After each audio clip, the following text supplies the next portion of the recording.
What's good? What's goody? What's popping? It's your boy Prince back at it again.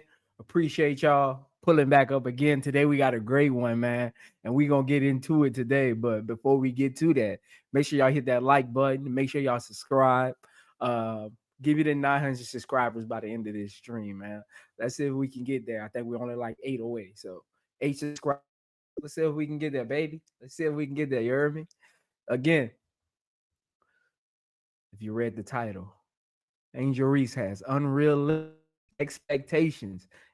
Into the deltas, the pluses as always. We're gonna really break it down. We're gonna get to the root of the problem, how we can fix it a little bit, mindset wise. Again, it starts with our perception of things, right? And again, we got to start thinking for ourselves in this society, man. Like it's ridiculous, honestly. Like let's start thinking for ourselves a little bit. Like if you know basketball, think for yourself. A lot of people say they know basketball, but they takes be other people takes. It just sounds like a recording sometimes. You know what I'm saying? Like we need to start thinking for ourselves because something like a recording, man. Like they got ESPN topics, they got the hater channels topics. Like it just sounds like a recording, man, on replay. You know what I'm saying? It just sounds like a tape on replay. Again, we gonna get down to the bottom of it. But as y'all come in, man, make sure y'all hit that like button. Make sure y'all subscribe. You already know what it is. I'm your host, Prince, man. This is IMZO Media. Boy with a nice smile, and we gonna get into it. Appreciate y'all. I'll be consistent this week. I get to my 1,000 subscribers by my birthday, man. March 2nd is my birthday. Get me to 1,000 subscribers by my birthday, and we all winning. We all appreciate y'all for pulling up. Shout out to my dude B Will. Shout out to Miss Lisa. What's going on out there in the neighborhood? What's going on out there in the neighborhood? Hey, we got to come up with a cool name for my chat, man. Like y'all gotta help me out, man. Give me a cool name for my chat. I want us to feel like a family. Like you, some kind of like cool name for my chat that kind of like off of my channel name. I am Zo Media. So in the chat listening, help me out, man. Let's get a cool name going for the chat so I can start y'all out in our family name. You know what I'm saying? So again, get that to me. Write it in the chat. Give me some cool ideas and let's see which one sticks. But again, today we'll be talking about Angel Reese and her expectations and how we can temper them a little bit, how we can start ourselves, how we can stop signing record, how we can stop letting haters push narratives and follow them because we want to show them up. Again, we got to stop doing that, man. Haters hate for a reason. They hate for a reason. We proved their point when we start switching narratives and saying like we gotta get where we're the narrative. Like hate can't win every day. Nonsense can't win every day, man. Let's get to that point. Again, shout out to everybody. Make sure you like the video as you coming in. If you're not subscribed, make sure you subscribe. Again, let's get to this, man. Let's get to this. What's going crazy already to this? Let's get to this. Again, shout out B Will, Miss Lisa, Uncle Jay. Hey, you got to hit me up, man. I'm trying to get our podcast thing started before the end of the month. You got to hit me up so we can come up with some names, man, and come up with like a title and some artwork. Again, we want to do that like once. I want to do that. So get with me, man. Get with me. Going on, Amy Sue. Hey, Amy Sue, you got to get your dad on here, man. You got to get your dad on here. Tell him give him a lunch break. Tell him take a little 10, 15-minute lunch break. Let's go. Let's go. What's going on, King Pisces? Nathan, what's going on? What's going on, my dude, Saheed? Saheed say, I see the crazy people saying she needs to shoot threes. It's the people that just equate to shooting a lot of 3-point. And we going to get to it. Again, y'all got to start thinking for yourselves. Y'all won't be in these circles, man. Again, that's why a lot of people's opinions ain't respected because they all sound the same. We got to look, if you want to separate yourself, it starts with separating your mental aspect. If you want to talk sports, let's talk sports. You know what I'm saying? If you want to separate yourself from the masses, you got to stand on your own 10. You know what I'm saying? Understand what you're doing, understand what you got going on, understand what you're saying, how to actually break it down eloquently. You know what I'm saying? Some people don't know how to break down. Again, everybody don't, ain't talking points at certain times, but sometimes it does sound like a broken record. Let's make sure we getting the story straight. Gotta start getting the facts straight. Again, I'm back to cause havoc. I'm back to cause havoc. One of them ones. I'm back in these streets to cause havoc. We gotta start regulating again, man. We gotta start regulating. Reddit, hit that like button, man. Hit that subscribe button if you're not subscribed. What's going on, MJ? What's going on, Bree? Going on. Shout out to my loyal subscribers, man. They always pulling up, man. They be having the chat jumping. I be dying laughing in the chat. Shout out to all of y'all. Again, make sure you hit that like button as you come in. Make sure you subscribe. So today we talking about the unrealistic expectations we have on certain players who we like, don't like, things like that.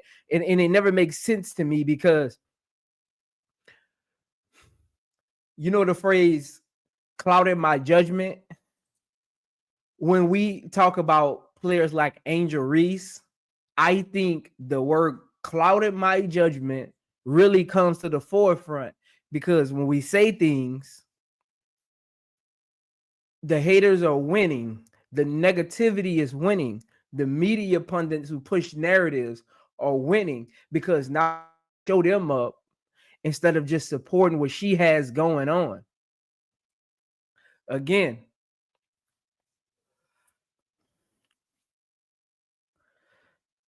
King Pisces said, I'm gonna cause some confusion. What if the Chicago Sky have a better record than they had last year and surprise a lot of people? I think they'll definitely have a better record next year. I don't see them going where but up, honestly. But again, it all depends on everything. The weight should be on Jeff, not Angel Reese. Again, we're gonna get into all of that. Like, why does she have all the pressure? I'm confused. I'm again. We're gonna get into all of that, man. We're gonna have a deep discussion about this, and we're gonna figure this out together. We're gonna figure this out together. What's going on, my dude Superfly Jay, for always pulling up? Shout out to you. Yeah, we're gonna definitely have a better record next year.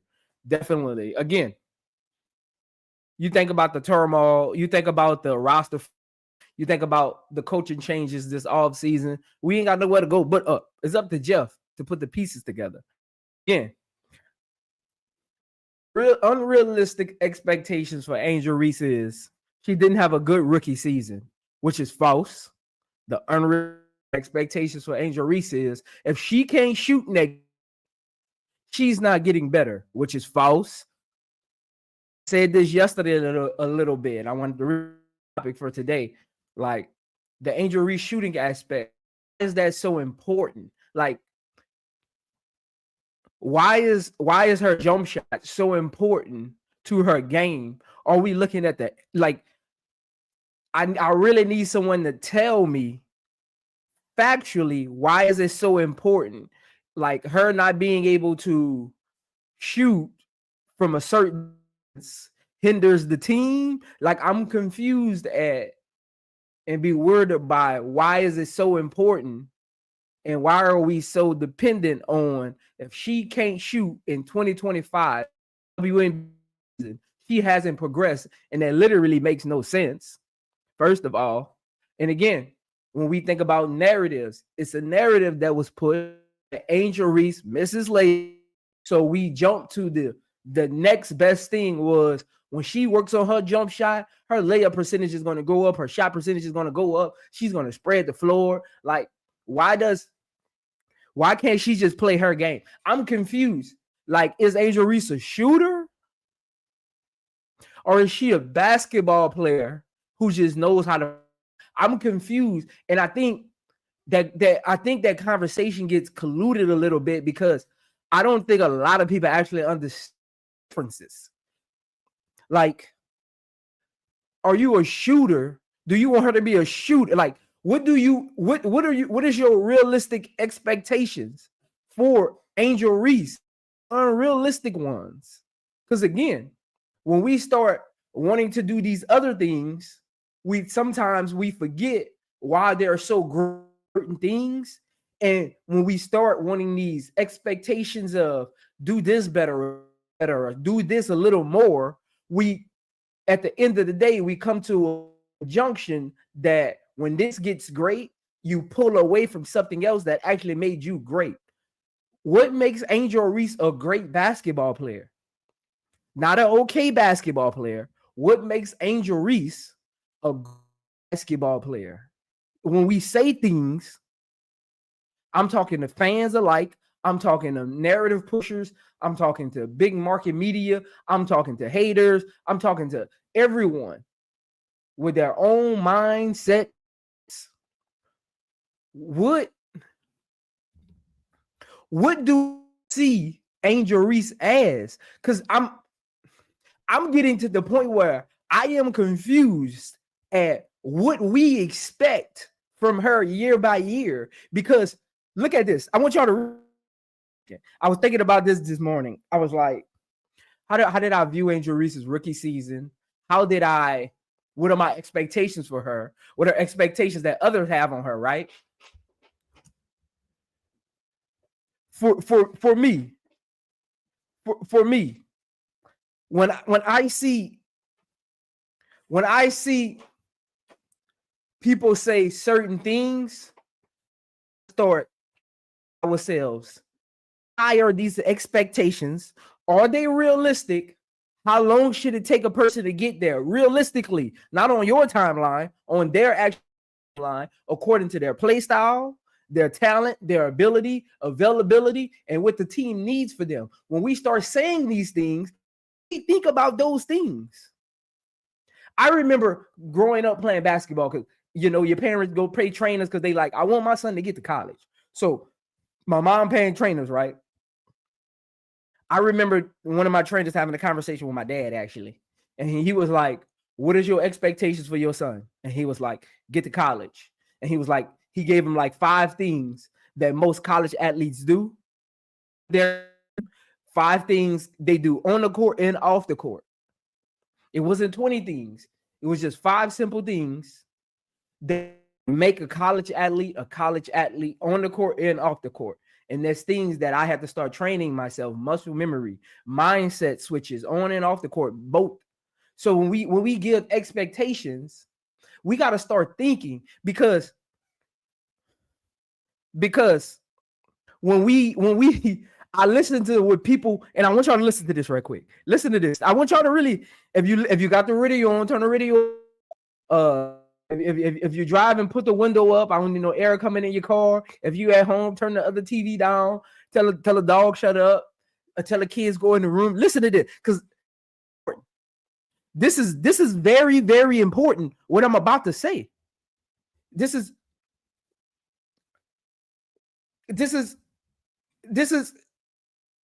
very, very important. What I'm about to say. I listen to a lot of people this offseason, ESPNs, FMs, TNTs, social media, Twitter, Instagram, Facebook, even I was on LinkedIn one time and they was talking about Angel Reese, but she's not that algorithm. Okay, yeah, all right. But anyway, we go. Hey, look, I got a Face of the WNBA stream coming up. Make sure y'all put up for that one. Look, I'm getting all the statistics together, you know what I'm saying? So it's going to take me a little while, but I'm almost there. I'm like 80% done with that stream, because I come with the slides. I got slides today as well, so stay patient. So I come with the slides. I'm one of them ones for a reason. Look, I hear everybody this off season talking about certain things, what they want her to do, what she need to get better at. And I started writing them down, and I was like, God, that's better than Asia Wilson. I literally took what ESPN was saying, haters were saying, narrative pushers, even fans. I wrote them this morning. And I wrote down her cons and her pros to her game. And I wrote down things that everybody was wanting her to work on this offseason after her rookie year. I want y'all to really think about this. I want y'all to really think about this. She's a rookie that didn't have an offseason. All of the off-court stuff she was going on with the publicity, media, the haters. I know Caitlin Clark had a stalker, but Angel Reese had stalkers too. They ain't in the, I don't know why they ain't really talk about it like they should have. But she here that they didn't protect. It's very weird. It's very weird. Angel Reese had stalkers too. While she was at LSU, not in the league. So, but again, I wrote down what y'all was saying. And is look, I wrote down what y'all was saying. Shout out to my dude, man. First super chat of the day. What's down, baby? What's down, baby? You heard me? What's down? He said in my New Orleans voice. What's down, baby? You heard me? What's down? Yes, sir. Yes, sir. Shout out to K-Sap, man. Shout out to Mike, man. Shout out to everybody, Miss Gant, Edward T, Tay, Bree, Teddy. I'm going to get to y'all, man. I'm on my little rat quick. Give me a second. Give me a second, man. But shout out to HD for the super chat, for the $5 super chat, man. Shout out. Again, I wrote down what y'all was. And see, this is where it confuses me, because I wrote down after a rookie year, and I pulled everything from social media, big major markets, ESPN, FS1, even the former basketball players in the league who switch sides. They switch. Let them distract you. It got some of you ESPN reporters, men and women, y'all switch sides during the season. Y'all switch. Don't let it distract y'all. I'm going to get to them one day too. I got something for them one day too. But again, I wrote it down and I created this player. And the player y'all used to be in season number 2 is better than Asia Wilson. Are y'all dumb? Have y'all played basketball before? Are y'all dumb? Y'all want a created player. Y'all don't want a real basketball player. Y'all want a created player. And see, this is what I mean about we keep letting the haters and the narrative pushers win, because when we want all these things, they're winning because they know realistically she'll never reach those peaks. So they egg it on. They agree with you on certain things. It's called backsliding. They agree with you on certain things because they know she won't reach certain peaks. So they have a leg to stand on in the future and say, see, she didn't get there. Y'all keep letting them move the needle. I literally have articles of ESPN reporters, beat writers, credible press saying Angel Reese is a bottom of the first round rotational bench player, might add to 8 points in her career. These things were said. We keep, again, why y'all keep letting them change the narrative, push the agenda, and we don't never push back? Like, we got to stop pushing back with the yelling. No, we got to push back with realistic conversations, because if we just yell at them, call them haters, they continue to win because we're not giving information for people to grasp to. You kind of get what I'm saying? I hope y'all get where I'm going with that. We need to start putting the right information in the for people who truly just love basketball or love Angel Reese or love women's sports or just want to support something for them to grasp to, because a lot of these narratives have a huge voice right now, and it makes no sense because it's unrealistic narratives. Some of the narratives are untrue. We need to start putting real information into the cycle of this media. And I'm not just talking about YouTubers. I'm talking about big media markets. I'm talking about former pro athletes. We got to stop. Look.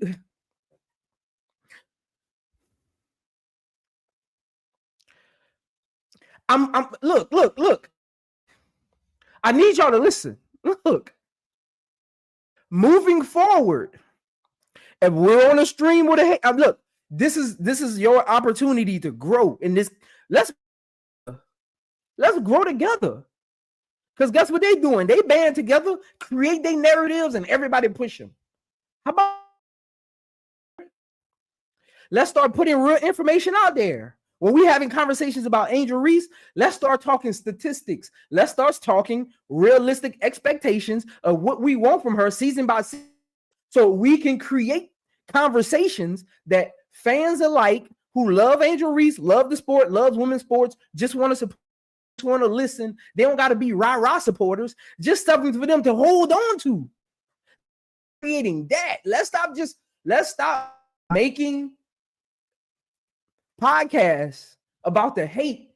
Let's start making podcasts about the realistic information, so we got something to hold on to. And we look,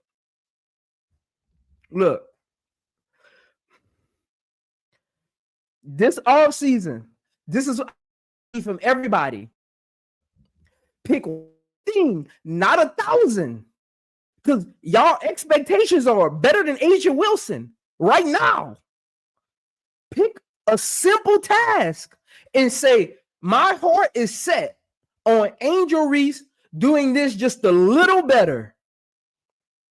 Not 50%, not 4%, not even 35%. Just a little better in her second year where she had an off season. Again, we have a responsibility.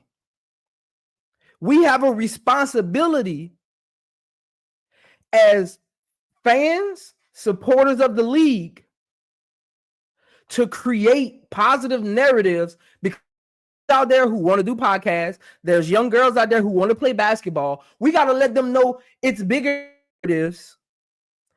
This sport, that basketball, that court, them 2 goals, that bench, those coach, that ref, the fans, the stands, the tickets, the concession stand, the security guard outside, the parking lot, the negative narratives. But if we don't create positive ones, the negative ones will always win, because all we're trying to do is prove them wrong. We don't need to prove them wrong. Notice me. I never come up here.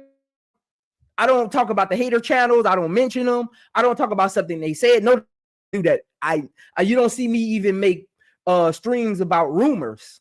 If it ain't come from the horse's mouth, if it ain't 100% proved credible, I'm not reporting on it, because again, a lot of that is setting up for another narrative. If I see some always creating negative narratives, say something positive about Angel Reese, I'm not falling for it, because they're setting up something else. This is where us thinking for ourselves have to become a bigger thing. Like, let's create positive narratives. Point blank. It's not hard. We gotta start thinking for ourselves, and it starts with realistic expectations. Off season. Look, Unrivaled is about to kick off on Friday. While you're watching her play, think about realistic things that she can take into next season. Not to created player. Again, growing your back starts with the little things that builds on talent, effort, work ethic. You don't wake up in the morning and say, I'm going to shoot better. I don't care about no video Angel Reese put out or her shoot with no coach. Because I know during a game, muscle memory kicks in. I don't have the expectation that she'll turn into Sabrina Ionescu this offseason. I don't have the expectation that she'll even shoot like Asia Wilson this offseason, because I know it takes time. I'm not going to let somebody else tell me she better. And when she doesn't shoot better, guess what the narrative pushers do? They say, see, you told me she would shoot better and she didn't. It takes time. When she starts better, this is how conversations actually work.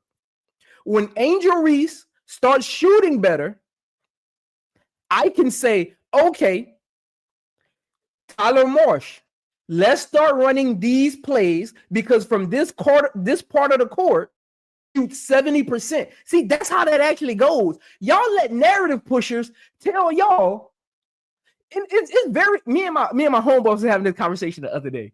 And actually I was trying to get some of my teammates to come on here sometimes, and they be like, dude, we can't do YouTube and all of that because they points for basketball be driving us crazy. I'm telling you what a lot of athletes say.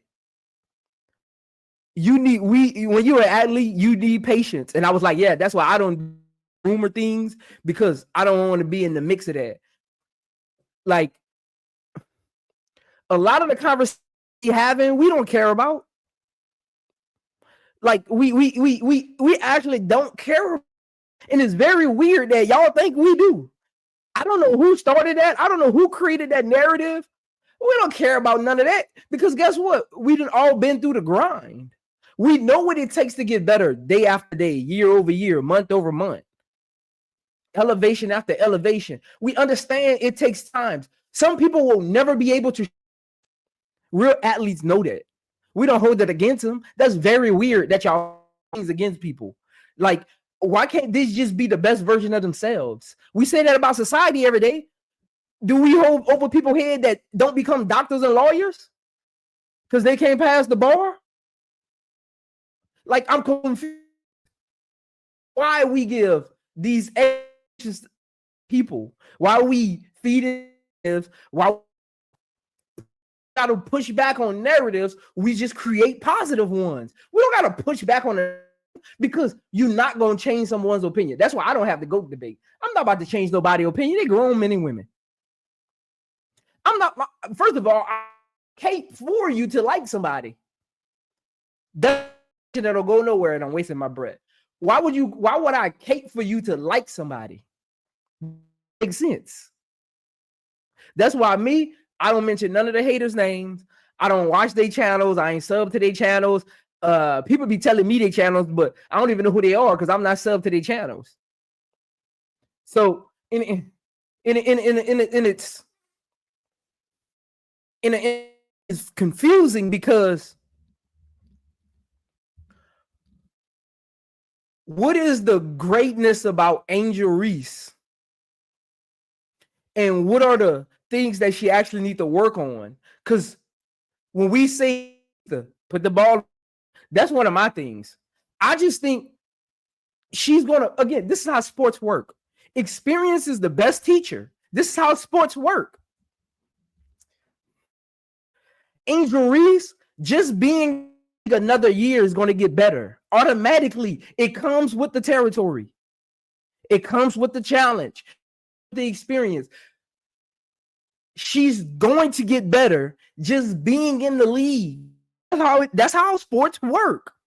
You're around veterans. You're around players who ball. You're around successful basketball players. You're around developmental coaches. You got better nutrition, better people in your ear pushing you forward. You got better facilities, better training equipment, better gyms, locker room. That's just how it works. Angel Reese got better the day the season ended. And if you don't understand that, you ain't never been in his walking life. He got better. Angel Reese got better as soon as the season ended.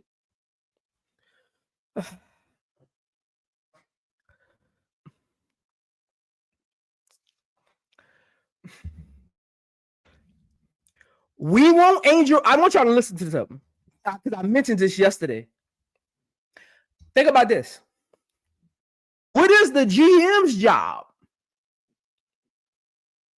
The GM's job is to put the best leaders around the assembled play they put together. I'll say that again.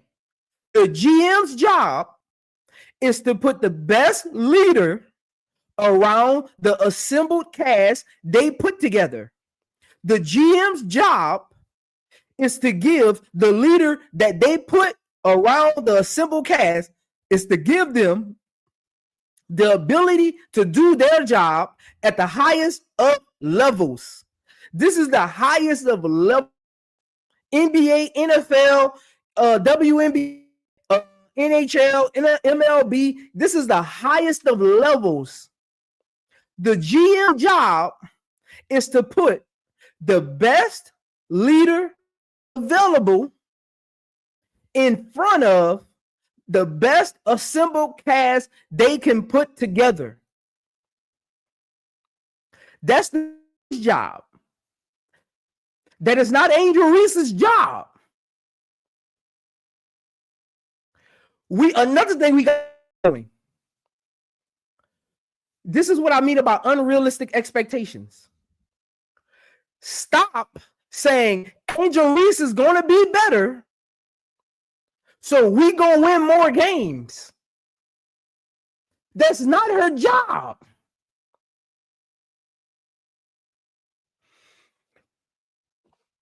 Her job is to work on her game,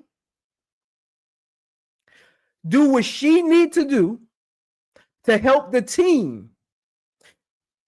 Isn't solely responsible for the team wins. That's not how sports work. If you want Angel Reese to be solely responsible for the team wins, and that's why you need her to do this, and this, and this, tell her to go play golf. Guess what? I got to tell you, even in golf, if the caddy give you the wrong, let's see if you hit that ball where it needs to go. Did that? Everything is a team sport, no matter what you're doing. Everything is a team sport. Again, the GM's job is to put shooters around Angel Reese, so we don't need her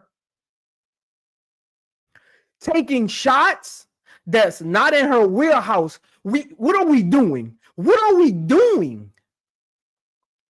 Think about this. We're focused on her shooting because no one else can shoot. I said this yesterday.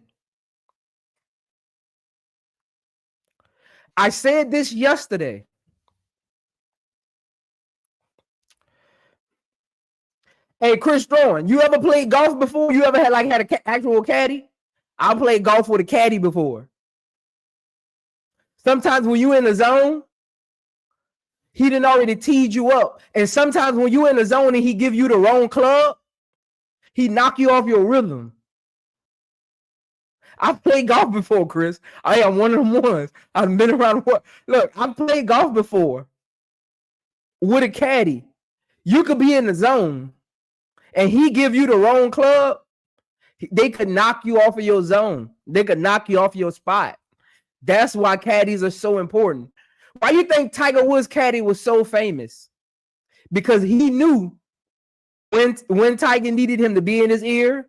He knew the side of the course Tiger needed him to stand on. He knew Tiger actually wanted the club. You got to go watch a golf game. Watch what caddies do. When a golfer is setting up and they're standing there looking to tee off, sometimes they don't hand them the club right away, even though they're not looking at the club. They're trying to set up. Again, I can teach you something, man. I can teach you something, man. Hey, pull up to Houston. I'll bring you to the golf day. Pull up. Look, caddies. Why do you think caddies get paid so much money? If they were just there to hand you a club, they would be called.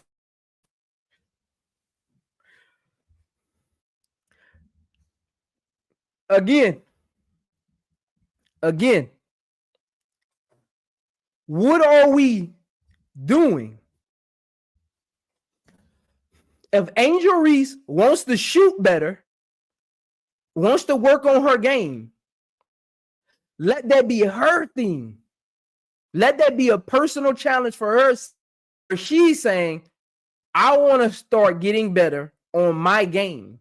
That shouldn't be something that we see her doing and we automatically say Angel Reese is going to be shooting better next year. I've been seeing that narrative pushed around. Why are we doing that? We're just giving them. What I mean about unrealistic expectations. Let her work on her game. In my seasons, for her to be comfortable enough to shoot. You're right. Footwork is the most important thing because in the heat of the moment, when they got 10 seconds left on the clock and the play breaks down and Angel at the top of the key, all those jump shots she's shooting in training, they go away.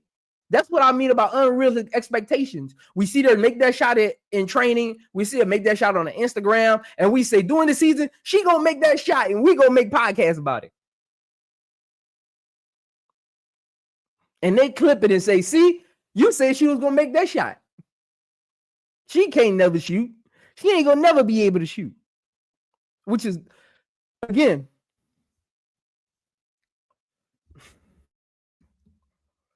why can't we take baby steps? Why can't we take realistic steps of the development? Is a real word. That's just not something that development is a real word. We want Angel Reese to shoot better from the elbow. We want her to knock down 1 to 2 threes a game. This is things I've heard this offseason. We want her to turn into a point forward. We want her package, change her layup percentage. We still want this, but we still want her to rebound as much. We want her to be one of the best defensive players on the court. We want her to be an anchor. We want her to be a locker room leader. We want her to be a general on the floor. We want her to set up action. Y'all want a creative player. What are we doing? That's not. That's why I say, do y'all yourself when y'all talk.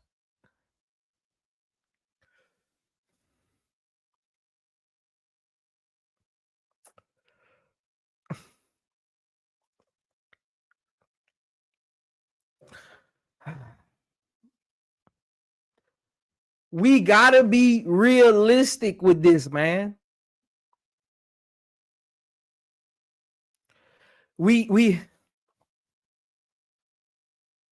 I'm trying to figure out, because I've been, and you're right. Shout out to Miss Goody Two Shoes. You're right. They want him. They want her to be the coach. They said the reason the Chicago Sky was not good last year is because Angel Reese didn't lead her team. Angel Reese didn't control the locker room. Angel Reese couldn't keep Kennedy Carter under control. Angel Reese couldn't stop Dana Agent from talking.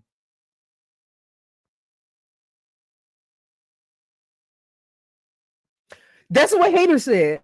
That's what we did. We made podcasts about it. That's not true. Why do we even respond? Why do we need to respond to that? I'm confused at why we need to respond to that. Instead of us just making a stream about Angel Reese's leadership. Why do we need to respond to that? Something that's false, unproven, and most of the people who say it never even picked up a basketball.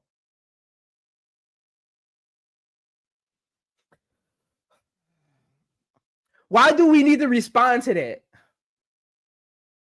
This is how you create a positive narrative from stuff like that. You don't even give them no clout, no views, no share time. Guess what you do? You just create a stream about Angel Reese's positivity around players on and off the court. Create a stream about Angel and Teaspoon's relationship on and off the court. That's what you do. That's how you create your, because if you're just responding to a negative narrative, it'll always remain part of the narrative. That's what I mean about we got to start thinking for ourselves and create a new way we think narratives. Because if you're bouncing off of a negative narrative, it will always retract back to the negative narrative. That's just how life works. In podcasts, life, and sports, journalism, whatever you do in life. Think about this. No matter how good Johnny Cochran is, his calling card is Olsen. No matter who else he got off. As a society, his calling card will always be Simpson. Because it was the first narrative that was pushed about him sitting in that seat. So no matter who he gets off, no matter what conversation we have, back in the day, he could have did something egregious. The headline would have started with OJ's former defense attorney. It blind. You see how that works? It retracts back. That's why we look, man. Look, man. Look, man. Look, man. Look, man. Stands only exist because we give it life.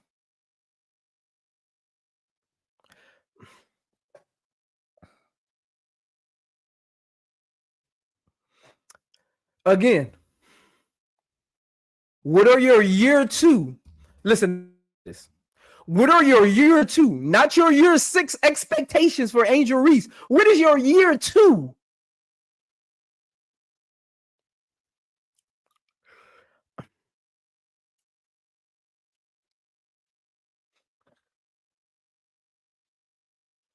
Listen to this, man. I was You're being told Angel Reese had a successful rookie season. We are being told Angel Reese did not live up to expectations in her rookie season. We are being told Angel Reese is not a dog. She's not a winner.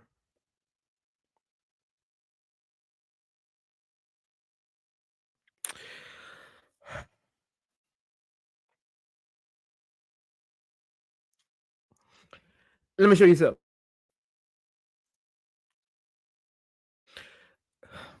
That don't look like winner and dog to you? I'm confused. Does that not?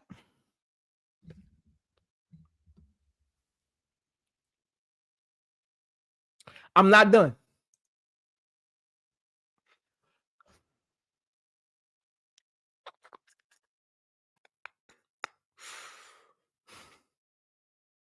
You see how I gotta say a word? I'm not done.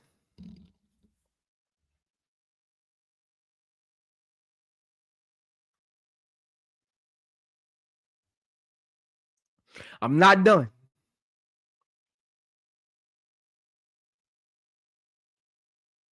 You see how I gotta say a word? I'm not done.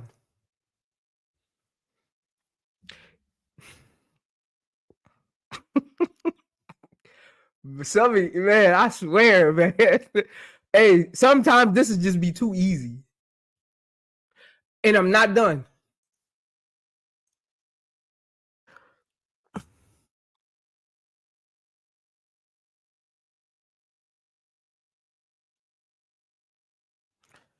Again, sometimes this is just too easy. See, when you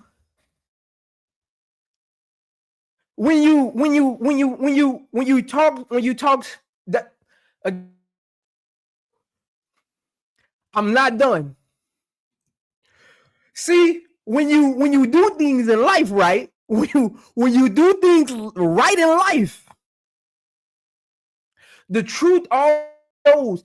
I am confused at what the expect of a successful rookie is. Confused. And what y'all think a good rookie is. I am confused. This is I'm talking for anybody who played sports before in their life. I'll say it again. Talking for anybody who plays sports a day in their life. I'm talking pee-wee, high school, college, professionally, AAU, travel, whatever.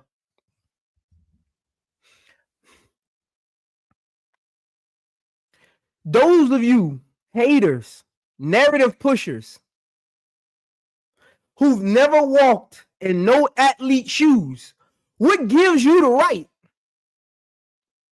Look here. Let me get back on my screen right quick. I'm gonna bring it back on my screen right quick because this is coming from the heart.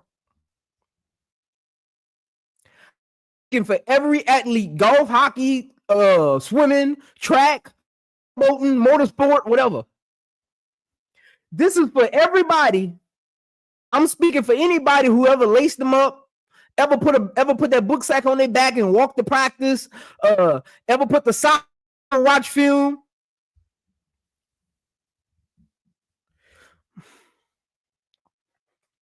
What gives people who never in no part of their life existence have any track record with playing any sport? I don't even care if it's running on the field. I don't care if it's riding a motorcycle, motocross, not. What gives them the right to tell an athlete or tell society when a player isn't playing hard enough? How do you know? Them the right to.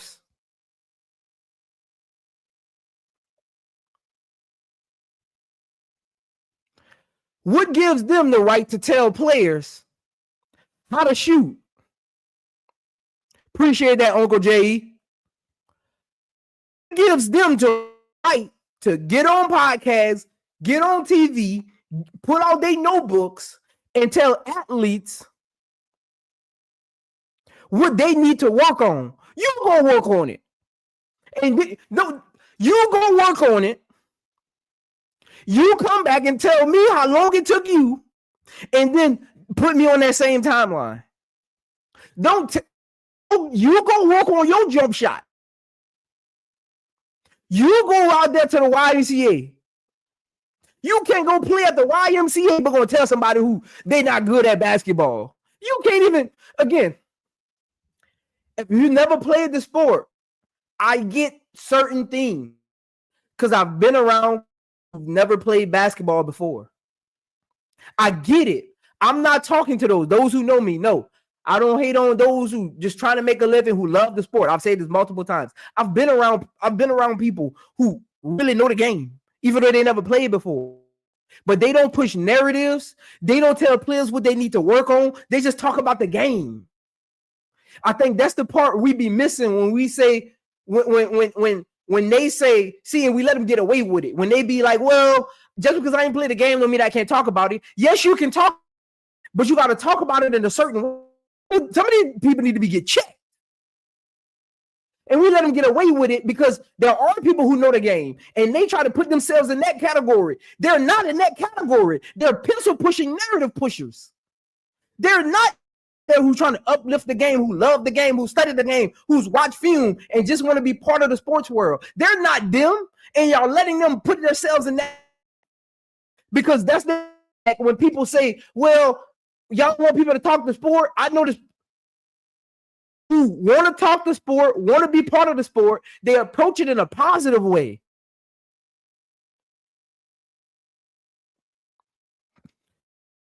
Why are you? They don't push narratives. They don't tell basketball players they're not good.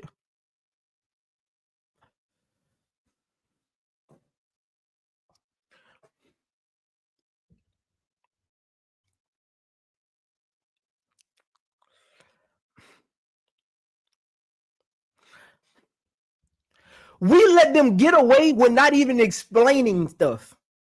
See, that's where you get them at. See, when you push narratives, you have to stand on. Narratives really are created out of thin air, and they fall just the same way. They have no gravity behind it.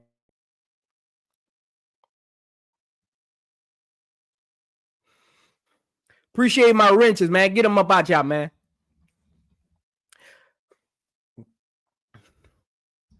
Look.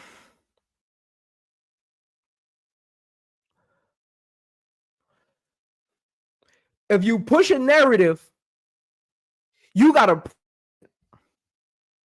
can't say a narrative and hope it sticks. You have to prove a narrative. That's how you distinguish the haters from those who actually know the sport. You got to prove a narrative. And again, I'm not talking to those who never played sports but love the game and want to see it elevate. I'm not talking to you. I'm not talking to you. I got homeboys. I've had coaches who never played the game, but they've been around the sport their whole life, and they're positive about it. I'm talking to the haters and the narrative pushers who never did it, and all they do is do clickbait media, use other people's talking points, and push false narratives. You go and how it feel. You go get in shape.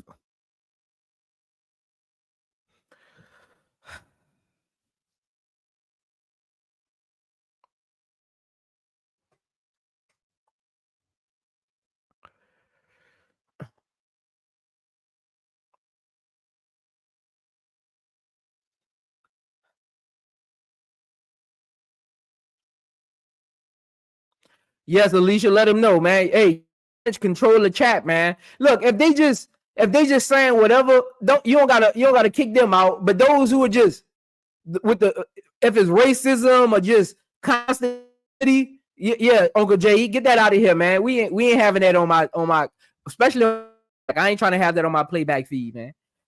On my live, get them out of here, man. We don't do racism, man, because sports ain't about that, man. Sports is not about that. Get them about y'all, man. Get them about y'all. And look, I don't mind those who don't feel like. I ain't saying don't ban the ones who just feel like somebody else better than Angel Reese. I ain't tripping on those people who chatting. The ones who are being disrespectful and racist and all that, get them out of here. Because again, in basketball talk, you gonna like who you like, and I can't change your mind. I can give you a different perspective, but I can't change your mind.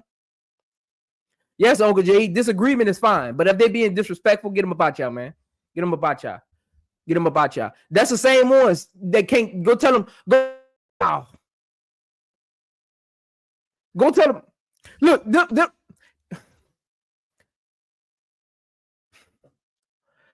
those haters. I could put 5 minutes of film in front of them and ask them, "What did you see?" And they can't tell me nothing. Most haters, I could put 5 minutes of film in front of them and say, "Tell me what you seen," and they couldn't tell nothing because they don't know the game. Stop letting them feel comfortable in our spaces, man. They only do that because we let them feel comfortable in our spaces.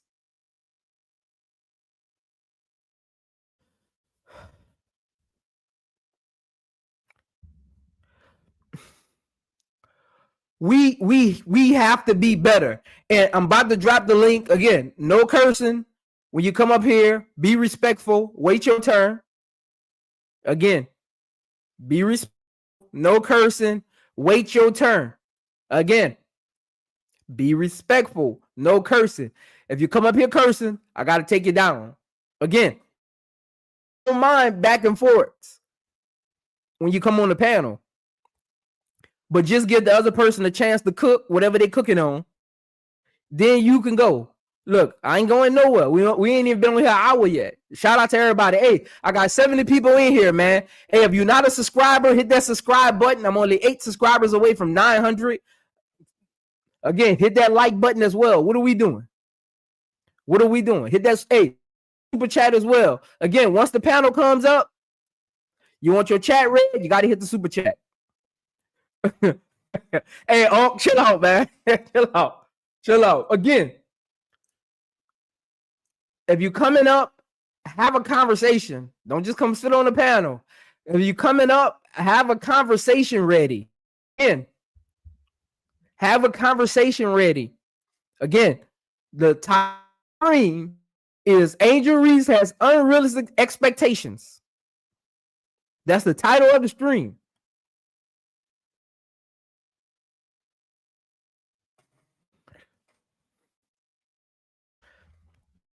Again, Tate. Hey, Tate, they could do what they want. In sports, that basketball, hey, in sports, playing, that equipment you using and where you standing at gonna shine at. You can put on a push. If they just not better, if they just Ain't a winner like on show. That's why I don't need to. That's why I don't argue because I understand how it's gonna go. You can put whoever you want to put as the face of anything, but at the end of the day, winners will always succeed. Winners will always be remembered. That's what y'all gotta remember.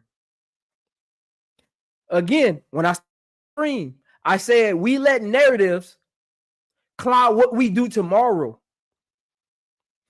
Whoever they want to put at the faces of the WNBA any sport, yes, they'll be there today, but the winner will be there tomorrow.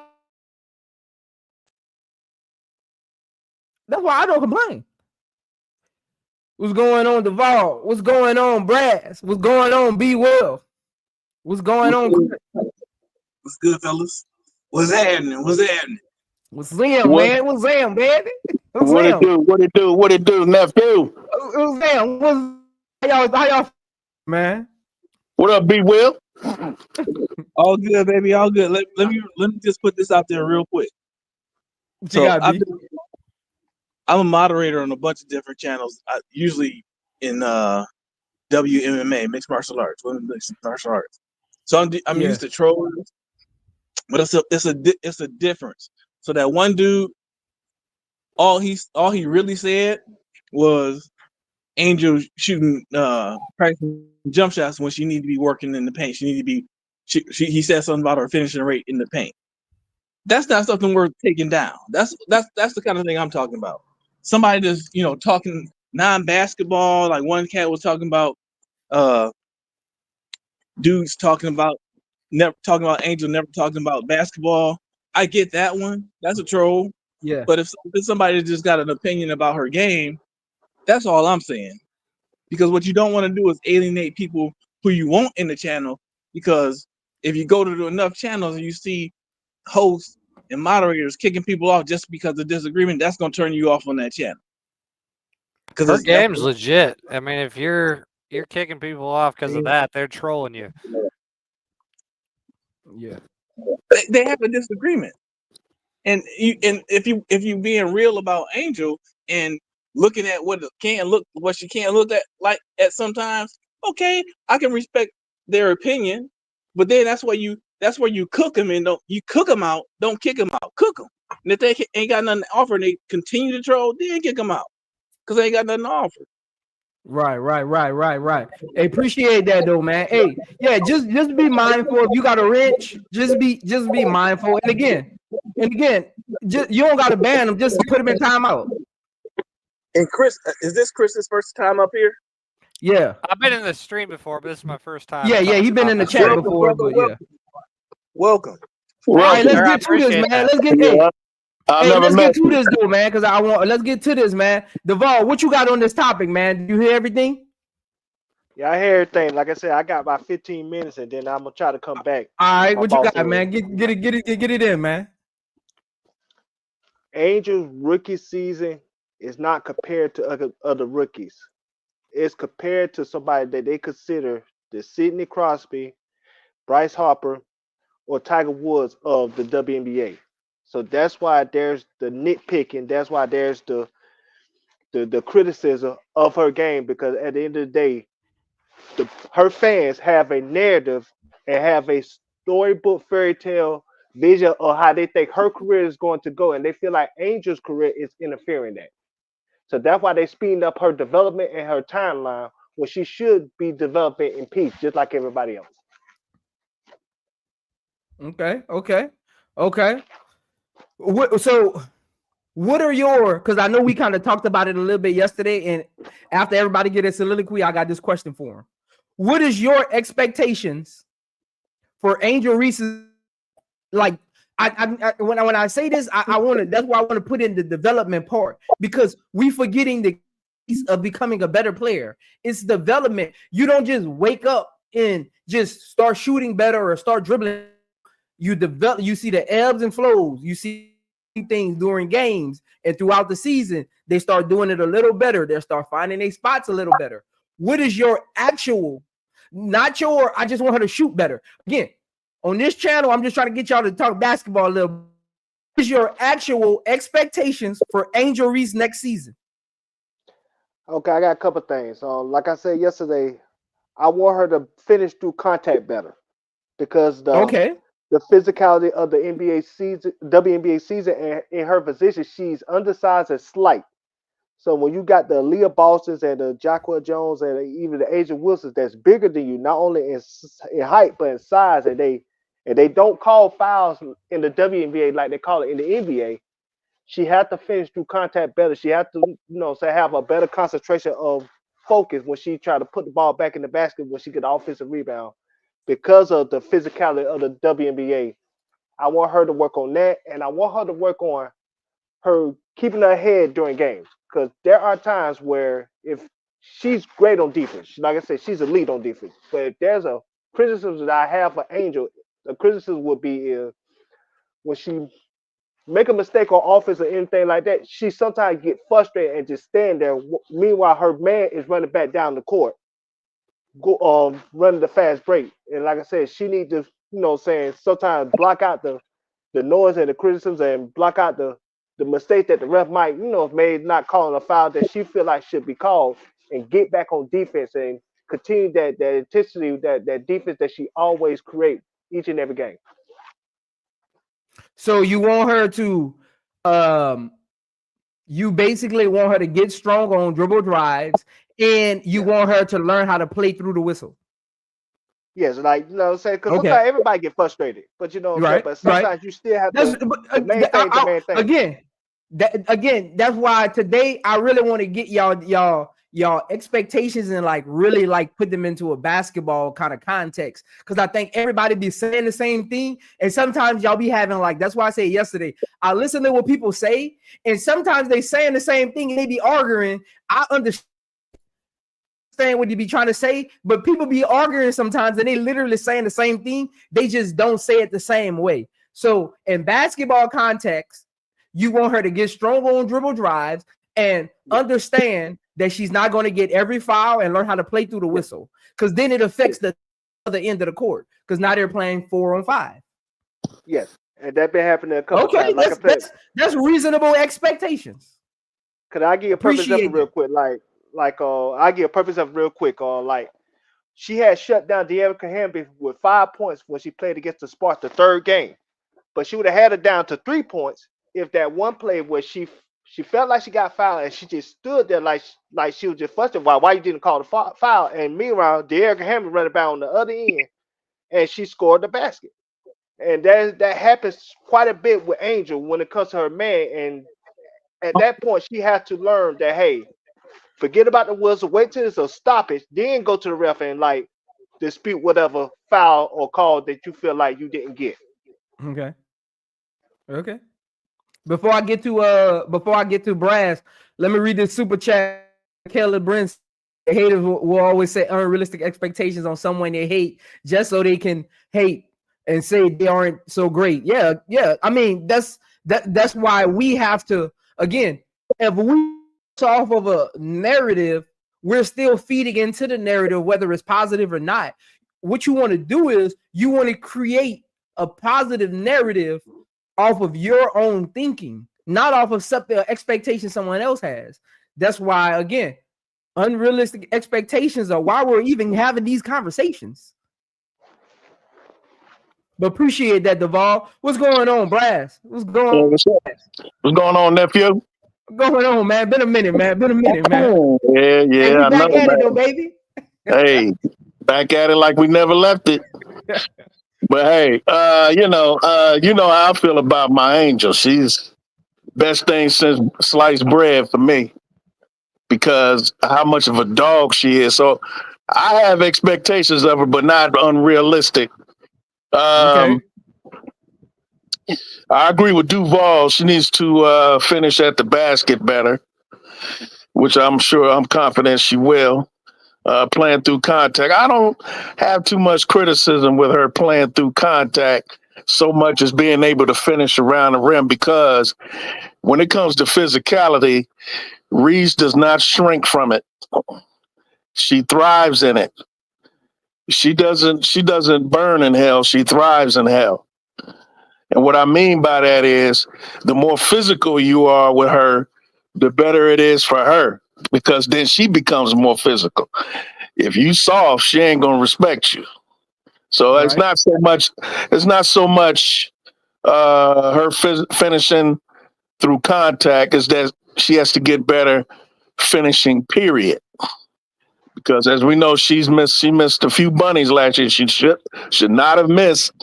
But that comes with maturity, and that comes with reps, experience, and this unrivaled league should help her out with that.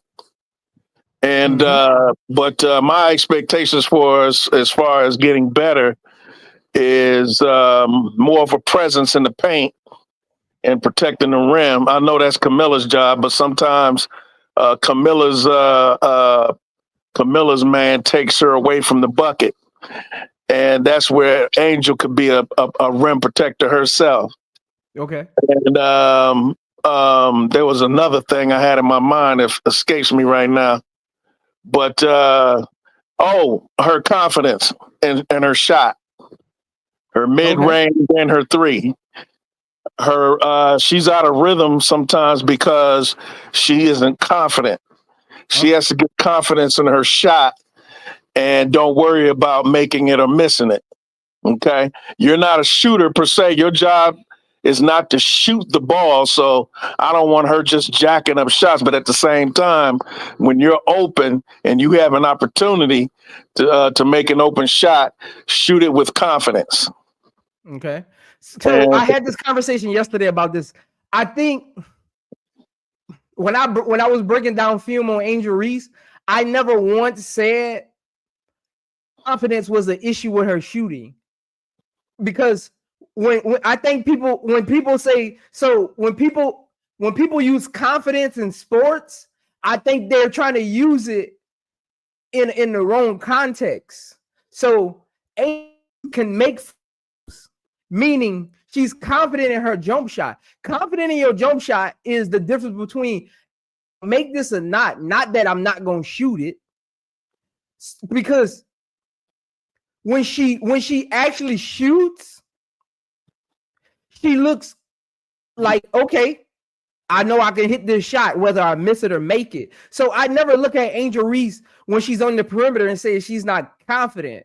I think she doesn't have the muscle memory, and I think the game plan is never for her to actually shoot those shots that we want her to shoot. Like, two things can be true, but for me watching film on Angel Reese, I think it has more to do with how coaches want to use her and not her confidence. Because when she shoots, she doesn't put her head down. Like, I see her miss shots, jump shots, and she doesn't put her head down. Like, that's to me. When she shoots, she just backpedals back on defense. I think the confidence is more being. I think she's confident in her shot because, again, like you said, we talked about this a number of times. She's when the team needs a technical foul shot, who they pick? Angel, almost every time. So it's not that she can't shoot. I think her confidence in shooting, a lot of times, at least my eye test, is that she'll hesitate to shoot because she doesn't think, she's not sure if it's the right shot. You know what I mean? Not that whether or not she can make it, but is there a better shot that she can get? That's where I think her hesitation is. That don't sound like her, though. That don't sound like her, though. That's more the coach's responsibility. I don't think it's that. I think peace to the panel. Who's next? I'm not next, right? I'll wait. Let Brad finish up. Let Brad finish up because B will next. Yeah. But those are basically the two. Everything else is ancillary. Everything else is, and that'll come with experience. I don't have too much criticism with Angel because she was a rookie. Right. And she did some very, very special things as a rookie. She did things as a rookie that veterans didn't do. So I'm not really hung up on. She's gonna get better. I mean, it just because. Hey, Brad, she got better as soon as the season ended. Experience is the best teacher. Thank you, because and also Zoe, her mindset. her mindset goes a long way, and whether or not a player gets better or stays the same or whatever or digress. Angel is the type that she is maniacal about being prepared and being better. And you could tell by her body language. You could tell by the way she interacts with the veterans around the league. She's going to pick their brains. She's always talking to Asia. You know, whoever she talked to John Quayle. She talked to Stewie. She talks to Nneka Ogwumike. She talked to her. She her own teammate Elizabeth Williams. She's been around. You know what I'm saying? So I think her dogged determination to be better, to be the best, in and of itself, is going to take care of her actual fundamental skills and skills that she needs to brush up on. And her work ethic, I mean, nobody complains about her work ethic. So based on that, I don't have unrealistic. I don't expect her to score 35 a game because they won't need that from her. All she needs to do is continue to do what she do and get better at the little things. Like I said, that's like finishing at the rim and being confident and taking those jump shots, especially her mid-range. And her 3-point, that's cool. But I don't want Angel to be hanging around a 3-point line for me. I want her around that paint. You know what I mean? I want her to develop a floater hook shot, have a baby hook, half hook, you know, those kinds of things. Her footwork as far as posting up, her post fundamentals, those kinds of things. Because her and Camilla are going to be a problem. Her as far as defense, I ain't worried about that at all. Yeah, right. Yeah, I agree with you on those things. And again, development starts with work ethic. And from what I could tell, because Angel Reese had I want y'all to think about this because I want to let Uncle J.E. go and appreciate that, Brad. Yep. Well, actually, B will next. Think about this though. Angel Reese had every excuse. This is the narrative we need to start pushing. Angel Reese this is what I mean about don't feed their narratives, push positive narratives, make streams about this. Angel Reese, I want to see somebody make a stream. I want to see if we just make streams about negativity or we actually make positive streams. I'm waiting to see if somebody make a stream about this. Angel Reese had every opportunity to say, I want to have an off season. I didn't finish the season in my hand. I need rest. I had so much going on the court and off the court. I need to get away, escape. I'll be back for training camp. She had every reason and nobody would have said a word. She had every reason to do that. But what did Angel Reese do? Even when she was still healing, she was doing cone drills because she couldn't shoot yet. When she was able to shoot, she got with a shooting coach. Yep. She got into Pilates. I seen that on her Twitter thing. She started working with even one of LeBron ex-trainers outside of her shooting coach to work on her and getting like basketball shape. She decided to go play 3-on-3. All of this coming off of an injury, a season with no off season, straight from college, playing in the tournament, straight to the WNBA, bouncing things up. She had every excuse to take this season and say, I'm gonna punt it away and I'll see y'all for training camp. Right. That lets you know that separates the dogs. That separates the dogs. It's not what show up on stat sheets. They're available. That separates the dogs. Yes, sir. And when I say available, my coach used to tell us this all the time. Don't just be available for practice in the game. And I remember I didn't understand just like Puzzle how he was like, he tell every class that he was like, this is what he mean. Be available for film study. Be available when working on development one-on-ones with the coach after practice. Be available when the lights are off. Be available when I send you the playbook before the next game. You read it that night before you go to sleep. Be available. Let me say this real quick. You don't get better just when the ball is dribbling. Be available to learn something. Be available to develop. Let me say this real quick, Prince. You saying all that positive about Angel Reese, and they'll still tell you that she don't love basketball. And yet, Caitlin Clark could Again, turn we can't down feed the into 3-on-3. know the truth. But We know I'm the saying, truth. We can't feed into it. Caitlin Clark We could know turn the down truth. 3-on-3. She could turn down on rival to play golf, but they'll never say that about her. You see how that? But again, But this is what we got fighting against every day. Look, we don't worry about her. We gotta try to get this Angel Reese positivity going. I don't got no time to spend on correcting haters. I'm trying to be a pencil pusher for positivity. That's what I'm trying to do. That's just where my heart at right now. Yep. I don't have time to feed into narratives, especially from people who aren't even proved.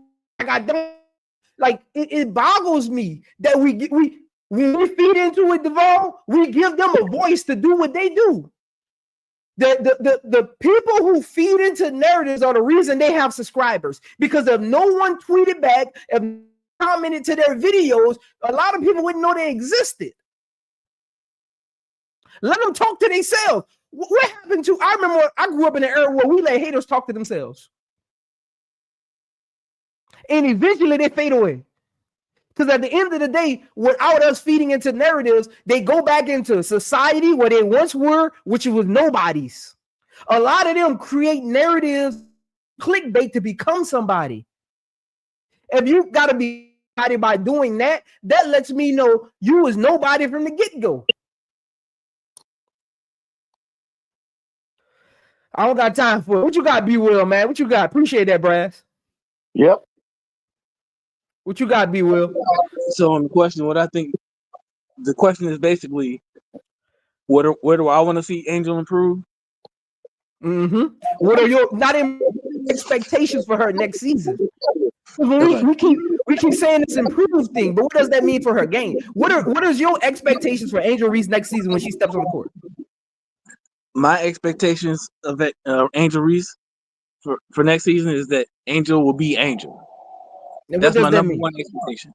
So I don't want her to change her game. Like you said, I don't want her to change her game based on what people, especially haters, think she should do. Like you said, nobody needs Angel shooting 3-pointers. Angel Wilson started that. The best player in the league, in the world, didn't start shooting 3-pointers until she had everything else solidified. And she only takes 2 a game. Yeah, you know what I mean? So, and as far as other aspects of her shooting, I don't expect her to become this awesome mid-range shooter. If I got an expectation of Angel in any kind of shooting expectation of her, my expectation is that, like I said a minute ago, when she got an open shot, go ahead and knock that down. Go ahead and shoot that because you open. Sometimes that's the best available shot, and you don't need to be thinking about whether it is or not. You get that thing and you open, shoot that thing because you can shoot. But for me, in terms of areas of improvement, all I really want her to do is take her time around the rim. And if she take her time around the rim, she'll be a better finisher. Okay. Finishing through contact, I think that's in her, right? She, like you said, she thrives on contact. So I don't think it's necessarily about the contact. I think it's the fact that she get the ball and go right up with it instead of, giving the pump fake, making a move. Right? She was able to do that in college. And like you said, the experience is the best teacher. She learned this season that, oh, you know what? That's probably not going to be good enough. I need to do something else. Right? And I think she'll work on that. What people see in videos that she might be putting out, that's just what's been put out. That's not the whole of what she's working on. Please don't believe that. Please don't believe it. It's Angel Reese. One thing you know about her is how dedicated she is to basketball and the craft. So it's ridiculous to think that she's not working on the things that she needed improvement on, that she realized she needed improvement on from her first season in the W. That's ridiculous. That's ridiculous. And as far as I'm concerned, even the aspect of taking her time around the rim, she not the only one. She just gets so many dang on rebounds that it seems like that, but she's not the only one in the W. Even veterans who don't take their time when they get a rebound before they put it back up and actually think about, all right, I got this rebound. Who around me? How can I best get this shot up? You mean so she ain't the only one that needs to improve in that area. True. That's all I got to say about that. Honestly, man, appreciate that, man. What's going on, my dude, Chris? Man, what you got on this, man? It's my turn, right? Man. It's my turn. No, it's Chris' turn.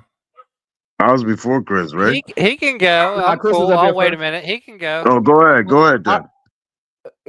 You want to go, Chris? Or you all right, Uncle, we can all talk.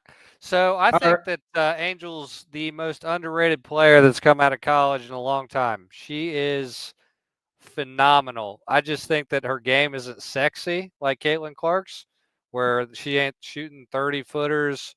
She ain't making super dimes, but her game is phenomenal. It's a Dennis Rodman type game. Great defender, great rebounder, franchise-changing player. I don't know if you guys ever saw this, but the great dunker that played for Seattle with Gary Payton, Sean Kemp. He said that Dennis Rodman was the reason that they won the championship over Michael Jordan. Yep. And that's the type of impact that Angel Reese can have on a team. And she is way, way, way underrated. Part of it is because she does this shit on social media with all the naked stuff, and it turns some people off. Some people like it. You know, they want to see the body, and I get it. But that undermines the basketball that she brings to the table. She's a phenomenal basketball player, and that's kind of my take. Okay, appreciate that. And you didn't say what your expectations are for her next season. I think she will be a top 5 player in 5 years. Next season, I think she will be right outside all WNBA. Okay. That's some big expectations, man. Especially at her position. If anybody can do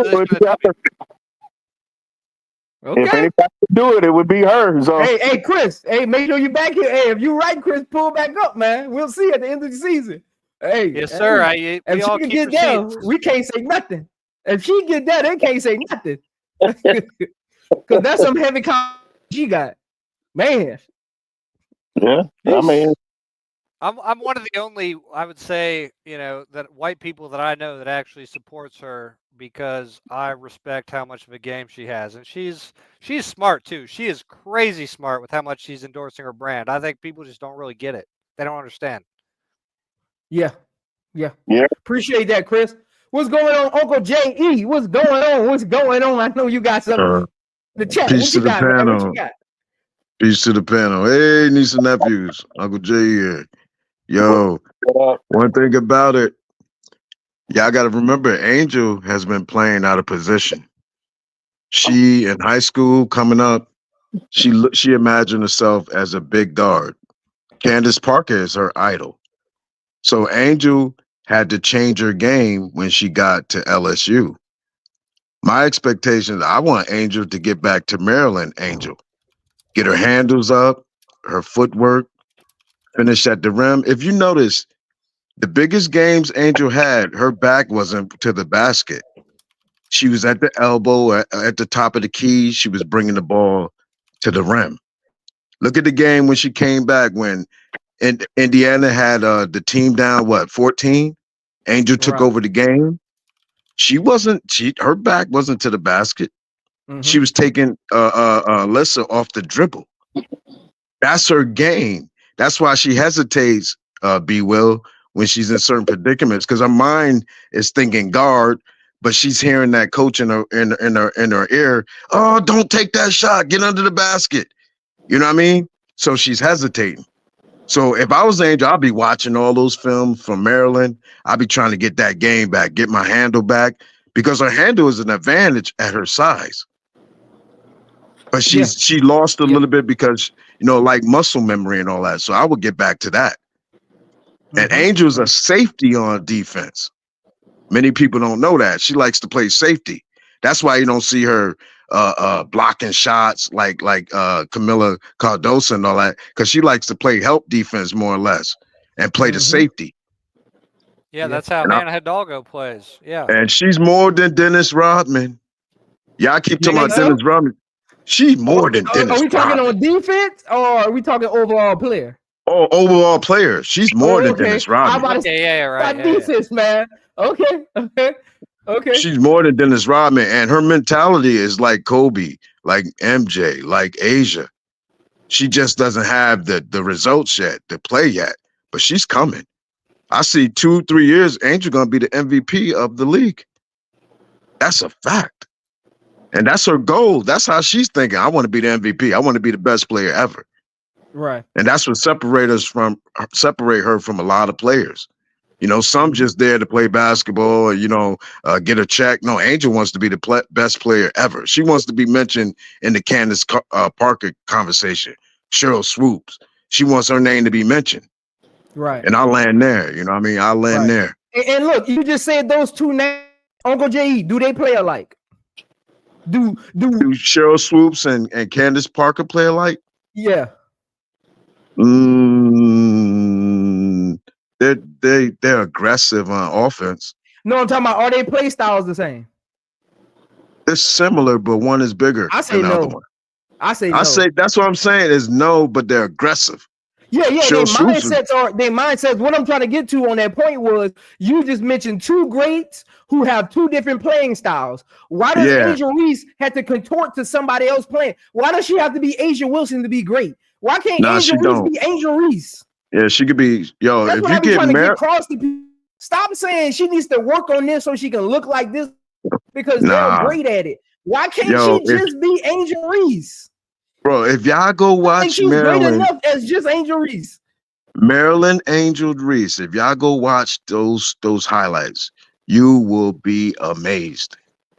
You will be amazed. If you could get some of that back, Angel will be a 20-something plus point per game. She's going to get the rebounds. That's all you need. Her to be efficient around the rim and finish. You know what I mean? Forget all that going through contact. She can avoid all that with her quickness if she get her handles back. Yeah. But that's what you got to remember, JD. She in Maryland, she got real bad injuries, so that kind of altered her playing style. Right, so she got played in her foot, and she got played in her ankle, and she got rod in her leg. So she's not gonna beat the Maryland Angel because she don't got the athleticism no more. And if I had to compare Angel to who she is in the NBA and first playing style, she's the Dwight Howard. She's prime Dwight Howard. Dwight Howard. Dwight Howard was a multi-time defensive head. Look. Let me say this. I've said this from the get-go. Angel Reese is Alonzo Mourning. Go back and watch Alonzo Mourning in years. You know who I think her comp is? Angel Reese is Alonzo Mourning. Satu Sabli without the 3-pointers. I agree. She's a way better defender than Satu, bro. No, I'm talking about offensively. Oh, okay. Without the 3-pointers. When we make a comp about Angel, we want to talk about both sides of the court. Right. Defense and offense. Lonzo Moore was all defensive player, and he was almost unstoppable on offense. And look, Brad, better let him know within that 10 feet. He was giving Shaq that work inside that. Because they don't know again. These younger they don't know who Alonzo Mourning actually was. Well, I'm the Chicago Bulls and the Lakers and all, like they overshadowed his career, but he was that dude. He got a chip though. He got a chip. When he was at Georgetown. I'm a Georgetown fan. I've been watching Georgetown since Patrick Ewing. Go back and watch Alonzo Mourning. I bet you'll see Angel Reese. Alonzo Mourning was undersized too. He was only 6'10". Uncle J. Now you getting that? That's what again? When I compare players, I don't like to take out an additive. I like kind of how you said, like she's side two without the jump shot. Then that's really not her. Then if we got to take out an additive, I like to look at players, body types, play styles, offense and defense, and say, if I put them on the court, can they replace them? Her play style is literally Alonzo Mourning mindset, and because he was a dog too. Nobody played with nobody played with Zoe. Nobody played with Look, and I'm talking about in the 90s. No, Oakley ain't played with Zoe. That one Oakley ain't. Nobody played with Zoe. Nobody. That's why Zoe didn't have no handles though. Zoe couldn't take you off the dribble though. I say more Larry Johnson than anything. She like Larry Johnson. Larry Johnson, he played above the rim. Larry Johnson played above the rim. See, again, when you got to take out additives. Zoe was brute, though. He was brute, but he didn't have no handles. But, again, I'm talking play styles. When he was on the Heat, he initiated a lot of that offense off ball. When he was on the Heat, he got that ball at the elbow, it was over for you. Yeah. It was over for you. His jump shot was slow, but it went in when he shot. He had a slow release, but it went in. So I'm just looking at play styles and saying, if I just could they replace each other? Their play styles, they would fit next to each other. Especially Charlotte Alonzo Mourning. Charlotte Alonzo Mourning was a piece. Yeah, he was quick. He became a big with the Heat. That's what I'm trying to say. Like, I think a lot of people just remember the Heat Alonzo Mourning. I'm talking about the Charlotte Alonzo Mourning when he really played with the ball in his hands, not the back down. He became a back down offensive player with the Heat because of his position and the play style. But when he was with Charlotte, when it was running gun, he was running the floor. No, you got to add this on Prince. Reason why he had to change his play style. Remember, he had kidney disease and he had to be out the league for a minute. They had to get a kidney transplant. And that's why he had to change his play style. That's why he got slow and stuff with the Heat because, like I said, he got a kidney disease that really like affected his, you know what I'm saying, his athleticism and everything else. But Alonzo Mourning with the Charlotte Hornets, that's the film that people need to watch, which when he was at his best. He was a dog. Him and Muggsy Bogues. So can I ask you a question? Yeah, what up? Now, do you want Angel to become more of a 4 or become more of a 3? Because I think that's the conflict. No question of 4. You want her to be a 4? That's why I don't want her shooting. I don't need Angel Reese. That is the. No, I don't mean the threes. I don't mean the threes. I mean taking people off the dribble. People want her to be a 3 so they can stretch the floor and Camilla can get room around the paint. That is the coach's job. The coach's job is to set up plays where somebody's in the dunker spot. Let Cardoso run the pick and roll and put Angel Reese in the dunker spot. So you want Angel back to the basket. You want Angel back to the basket. You dumping it into it. I want Angel moving. I want Angel moving. I don't need Angel standing at the 3-point line. I don't need her standing at the elbow. I need Angel Reese moving because that's when she can read the court when you put her in the right positions. Bro, I don't want her down on the block. I don't want her down on the block. I don't want it down on the block either. I don't need Angel Reese posting up. I need Angel Reese on the move. I need her on the move. Mismatch. Unless she got that mismatch. She got a mouse in the house, back her ass down. Yeah, of course. That goes without saying, right? But I'm talking about her actual play style. I need Angel Reese on the move. That's why I need her to work on her muscle memory with putting the ball on the floor and work on her dribble drive capabilities. Because I need her coming off of cuts because she's quicker than most 4s and she's bigger than most 3s. I need her moving off the ball. Let Cardoso run the action. Cardoso is a great entry passer. Cardoso is a great pick and roll. Cardoso is a big body. She can see over the defense. Let her create the action. I need Angel Reese in the dunker spot or on the move, period. That's all I want to see from Angel Reese because she's a dog. She's a dog. She's going to find the basketball. You just put them in the right sets. You put dogs in the right set, they're going to find the basketball. Bro, who plays like her with the expectation that we have for her? Who plays like her right now? Nobody. Nobody. Wow, that's crazy. Nobody. Who do you Nobody. think, J.E.? Like, who you No, I think? can't think of nobody. That's why I asked. I can't think of nobody. I think she's a No, Dennis Rodman because type. she got her play style is like she got an unorthodox play style that you But can't it's like you some of can't teach Asia. her play style.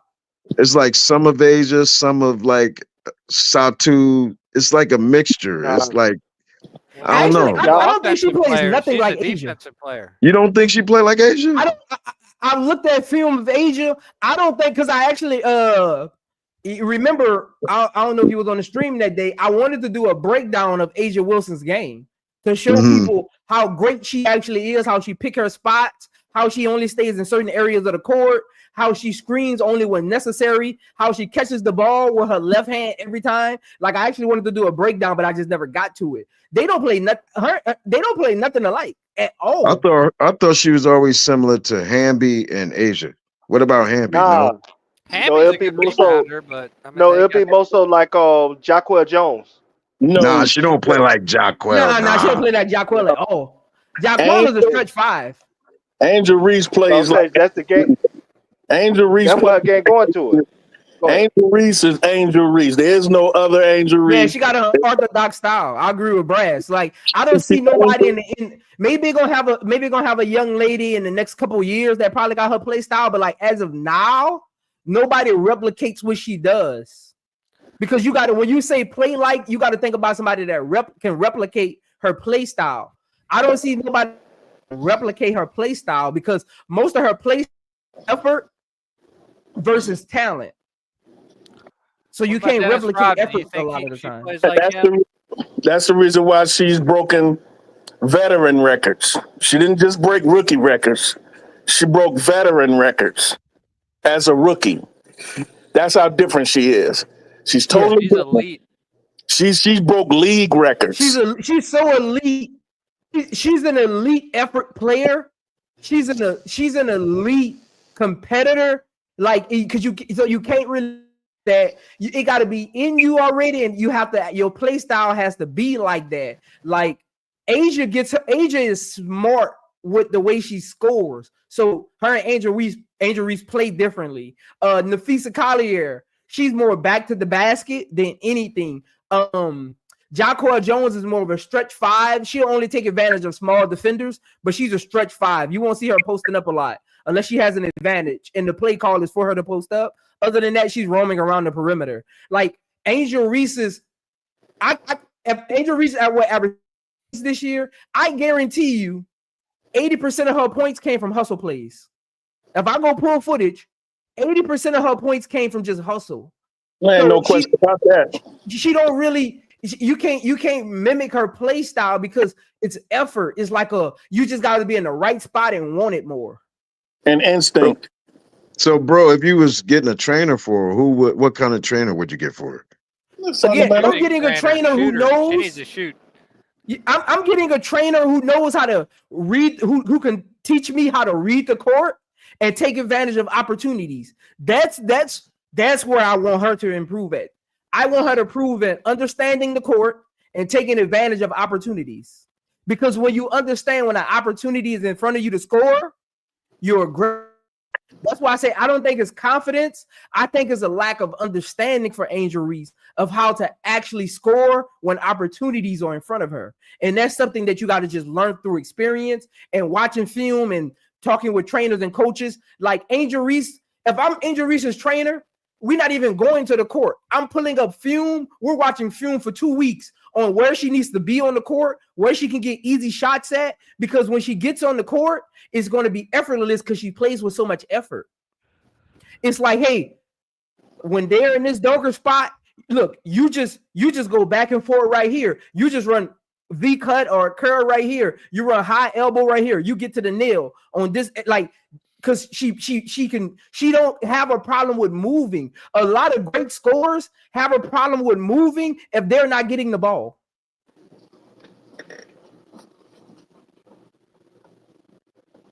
But I think she got too many cooks in the kitchen right now. I see all these different trainers, and I think they're gonna confuse her more. That's what I believe. I just in. hope That's they just my all hold opinion. her for. I just hope they're like singularity trainers. I know she's working with LeBron James, former trainer, on her conditioning and cardio only. I know that for a fact. So I know she got 2 other trainers. She got the shooting coach, and she got D Wade's former trainer as well. So I don't know about, but hopefully it's all singularity for certain aspects. Well, she said that on her podcast that she's working on her conditioning more than anything else. So hopefully Physical fitness, because if you look hopefully one is, you see her doing squats, you see her doing different techniques to get her stamina up, her strength, because she's already strong as an ox. That's another thing that's underrated about Angel, is how strong she is. She's powerful as hell in her lower body. She's hard to move. Nika Agwumake said it. When she anchors into that paint, it would take a bulldozer to get up out of there. Because how strong she worked with Tim Glover. She worked with Tim Glover. That's a trainer. That's on D Wade former trainer, and she also working with Nafisa Collier husband. She working with Nafisa Collier husband too. He a trainer as well. But she has some dark skinned dude she was working with too. I forgot his name. Coach. Yeah, and then I see her in Unrivaled. The coach got her under the rim, like bumping and all that, like playing like a big man. You know, bringing her back under the rim, preparing to play in the league. Yeah. Again, in 3-on-3, that's what I was saying yesterday. I don't know what a lot of people think the skill sets are going to look like, because it's not 5-on-5. You got to find your area in the 3-on-3 setting. You got to find your area of the court. So probably a lot of the offensive sets, Angel is probably controlling the block, because again, she's not really playing with another center like that. So she's probably controlling the block. You probably got somebody off ball, and then you got your on ball player. So in 3-on-3, that's just how the setting looks. You got your off ball player, you got your one controlling the block, and then you got the on ball player. Again, it's not 5-on-5 where you can have these different intricate like sets to kind of run. You got to really like just balance out the floor. She was really small when she played at Maryland. The fact that she like put on a bunch of weight for the WNBA was crazy. Like, she is so much bigger, and I think that's helped her in the rebounding now that she's actually got to the league. Like, it's insane how much weight she put on. Yeah, she's in her woman body now. Right. She's a full-grown woman. Chris, she only weighed 165, and she used to dunk. I think she weighs a little more than that now. Oh, she's more than that now? Yeah, I don't think look at her body at no way 165. Yeah, she's dead. That's Juju. That's how much Juju. That's how much Juju weigh. Yeah, that's at 6'3", 165. Nah, like she would be, yeah. Bro, go look at the roster. She gotta be around like one. She gotta be teetering like 180. She gotta be. That's what it was on the roster last year. It said 165. She's bigger than that. They might have got that from 170, 180. She's somewhere in that range. Yeah, she way more than that now, especially with her being. You got to think about it. She's 6'3". So shorter people, if you weigh more, the weight is compact. But when you're tall, 165 pounds on a 6'3" person, that's skinny. Yeah, that's skinny. Yeah, that weight gotta be extended out. That's skinny. Yeah, she forget. I think she weighed. She's a model. She weighed. Can't gain a lot of weight.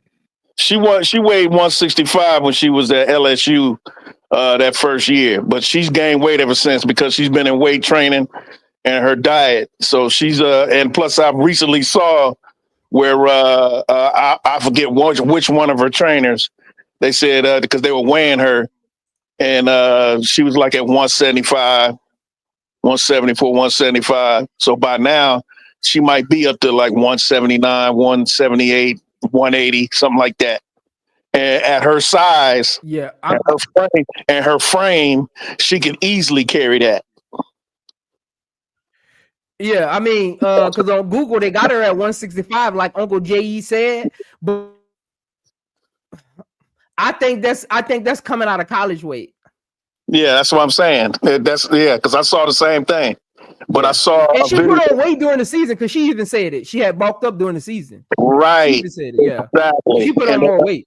That's why I then say she got to be mid 70s to 80 to 180. Like she up there because like Yeah. she be moving Bryce, Asia around. Bryce, I agree with Yeah, you. Her legs are huge. Like her Yeah, muscle mass in the legs. Oh my God, yo. I'm like, she got horse legs. yeah, you can she got the runner legs. They call it the Right, runner legs. She got the runner legs. yeah, you can see the definition in her thighs, the cuts She in used her to run cuts in her track in high thighs. school. Huh? She used to run track in high school. She got that definition. Yeah, she ran. You know how fast she can run. It don't look like she's running fast because she got those long strides. And then when she's just trotting up the court, I think it's adorable the way she trots up the court. But some people say it look funny. But Right. but when she's in full stride, you see that gazelle in her. Yeah, I just need her. I need her to work on her conditioning because when you're a Yes. workhorse like she is, if you can just like this is something that Angel needs to, as far as her being an elite competitor, this is something I've always said she don't need to tell Camilla this. It's just something she needs to have in her head. You never beat me down court. Right. That's what I be meaning about. She needs to run the floor a little better. Camilla, you're never beating me down court. Yep. Bro, they playing her 40 minutes a game. Come on, man. Mm-hmm. They overusing her. Can y'all hear me now? Yeah, I can hear you. Hey, so for me, the point I wanted to make about her weight, and because she picked up weight during the season, etc. The other thing you got to think about with Angel is she was a rookie. She figuring it out. She don't know what her optimum weight is in the W. She's still figuring that out. So like, where's her? I think her weight and her size is going to fluctuate a little bit until she figures out what her optimum weight is to do the things that she needs to do. Just like if they had her working in the paint, working under the rim, in 3-on-3, that's going to translate to 5-on-5 because of what she does. That's why I disagree with Uncle J thinking that she needs to go. They need to play her as a 3. Why would you play Angel as a 3 when her bread and butter is hustling and rebounds and defense? Like that's what you. That's what her you at the 3. Will. You're taking her away from them offensive rebounds. Nah, nope. Don't play as a 3. I'm saying as a Yeah, he was just 3-on-3 is 3-on-3 is basically 1-on-1. That's what it is. It's isolation ball. Yeah. Oh, so her playing under the rim is no plays in 3-on-3 where you're playing under the rim like that. It's fast paced, it's transition. That's what she needs to play. I got a question for y'all. So this is crazy, right? So I think the skill set for the WNBA 5-on-5 and the unrivaled 3-on-3 is a completely different skill set. So do you think Angel should be losing weight for the 3-on-3 unrivaled run, finish, or posting up in the 5v5 in the actual WNBA? What do you guys think she should do? Well, she's gonna pretty much maintain her weight because, like I said, she's at her full. These young kids coming out of college, they're not all the way physically mature yet. And at 20, I think with women, they reach their maximum average weight and size once they turn 22 or 23. With men, it's 25. Men reach their full physical maturity around 25. But with women, it's a range. It's between 18 and 23, I think. And so she's at that age now. She's 22 years old now? So she's at her full maturity. And the way she works out, I doubt that she'll lose that much weight because most of her weight is from lifting weights. It's muscle weight. Muscle weight weighs more than fat.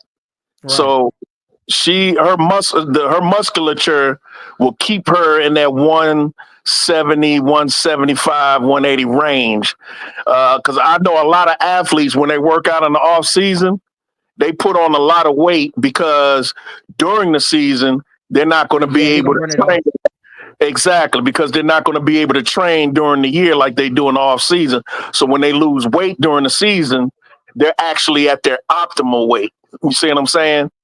So, but with Angel playing in this off season with them unrivaled, that's a good question because you know, when you playing 3-on-3, you can't rest.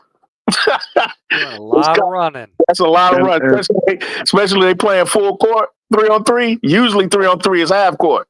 They playing full court 3-on-3. Yeah, that's what I'm saying. Like I'm interested to see how this will look. Yeah, and I got some homework for B Will. B Will, I want you to go and look at when Angel was playing her best.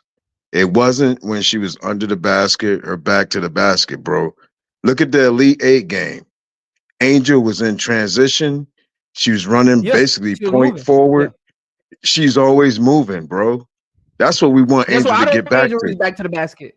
I think you're taking a see when you play back to the players are drawn up for back to the basket, right? So like let's say my center runs back to the basket at practice.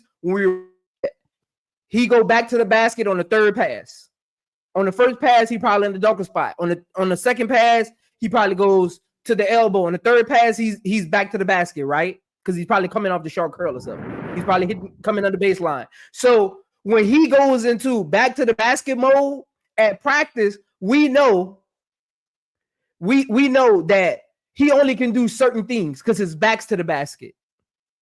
So when you put someone's back to the basket, you're limiting certain other things that they can actually do because now they're in a precarious position. So you can't dribble out of a back to the basket. You pass out of it. So now you see she can't even put the ball on the floor. You see what I'm saying? So like I don't want her basket because I want her dribble drive to improve this year. I want her catching the ball on the move, coming off the down curl. What I want to know is I get your homework, Uncle J.E. But what I want to know is when did I say Angel Reese should play back to the basket? I didn't say that. In fact, I don't remember you saying that.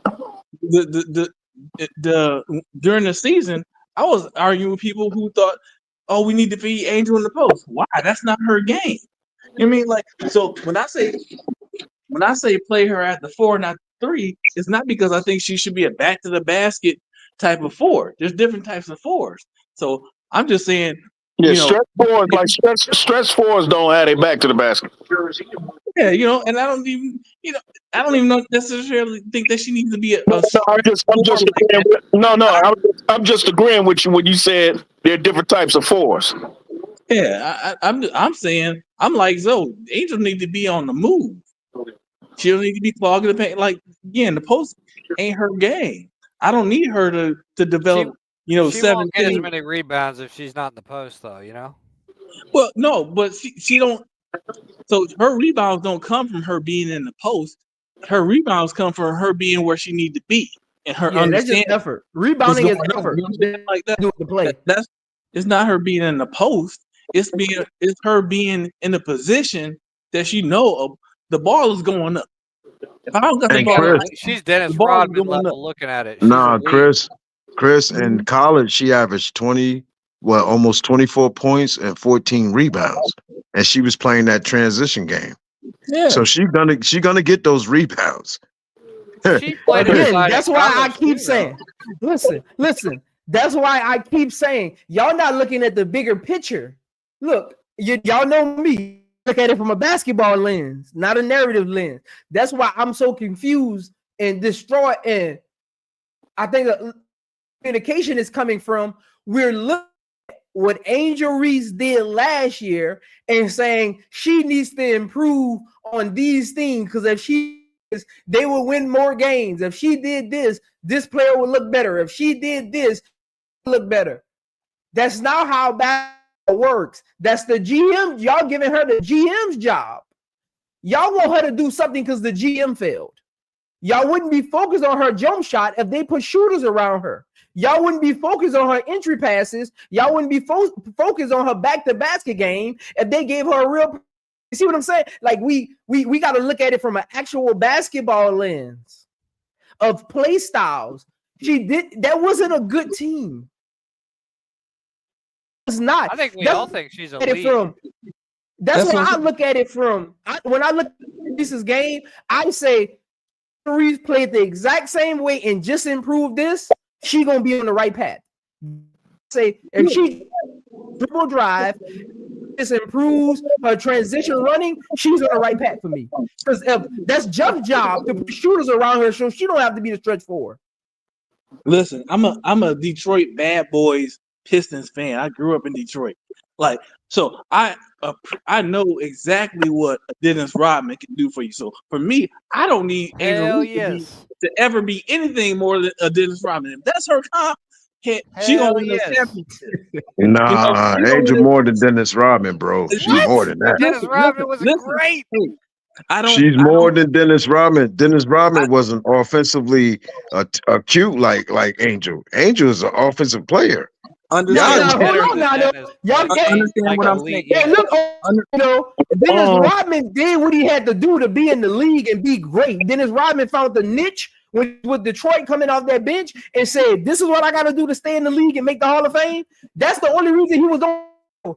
I think Rodman would have carried his offensive game because Dennis Rodman is an offensive player. He averaged 26 in college, I think. Off the top of my head, I think he averaged 26 in college. Don't Dennis Rodman NBA career fool y'all. Dennis Rodman was a baller.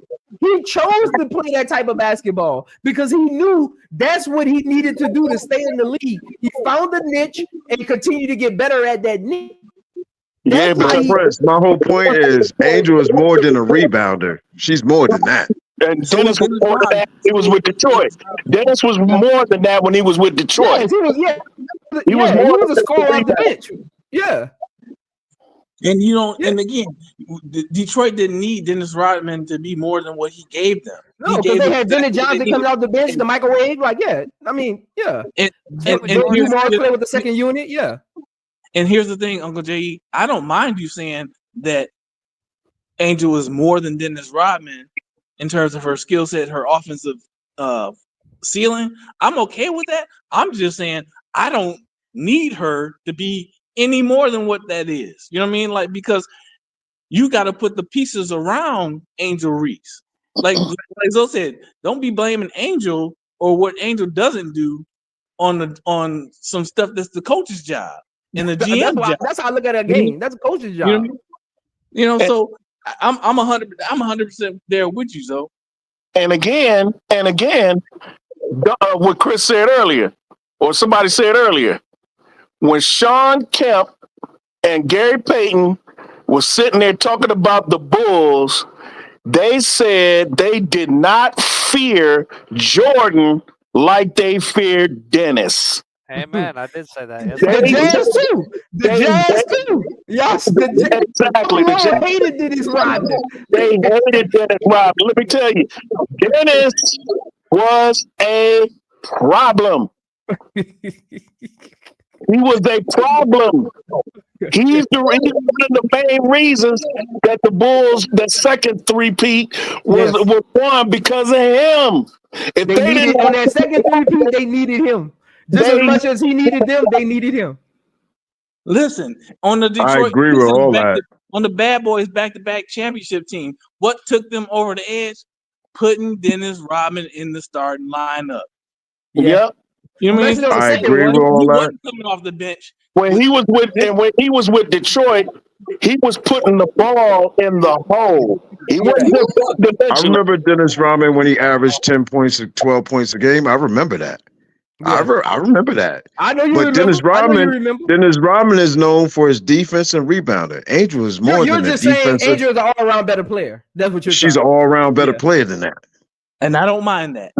I don't mind. I mean, she's not as good as Dennis on the defensive end. She's better than Dennis Rodman. Better than Dennis on the offensive end. She's going to be better than Dennis Rodman. She's going to be better than Dennis Rodman. Now, what do you mean better than Dennis Rodman? Like, what do you mean? Her career, at the end of her career, Angel is going to be averaging around 18 to 20 points a game and about 13 to 15 rebounds a game. That's a fact. She can average 15 rebounds in a fucking 15. Hey, and what all Chris said was that Dennis Rodman was a better defender, and I ain't mad at him for saying that because Dennis Rodman was a freakish athlete. Yeah. That's Hey, man, look, you can't listen. You can't take hold Chris on, be Will. Hold on, you be can't Will. take Look, Chris Uncle saying Jay, that hold on, as right a quick. dig at I'm confused. I'm confused because he said, see, this is where I'm caught up at. And I like Angel Reese too. She's my favorite player.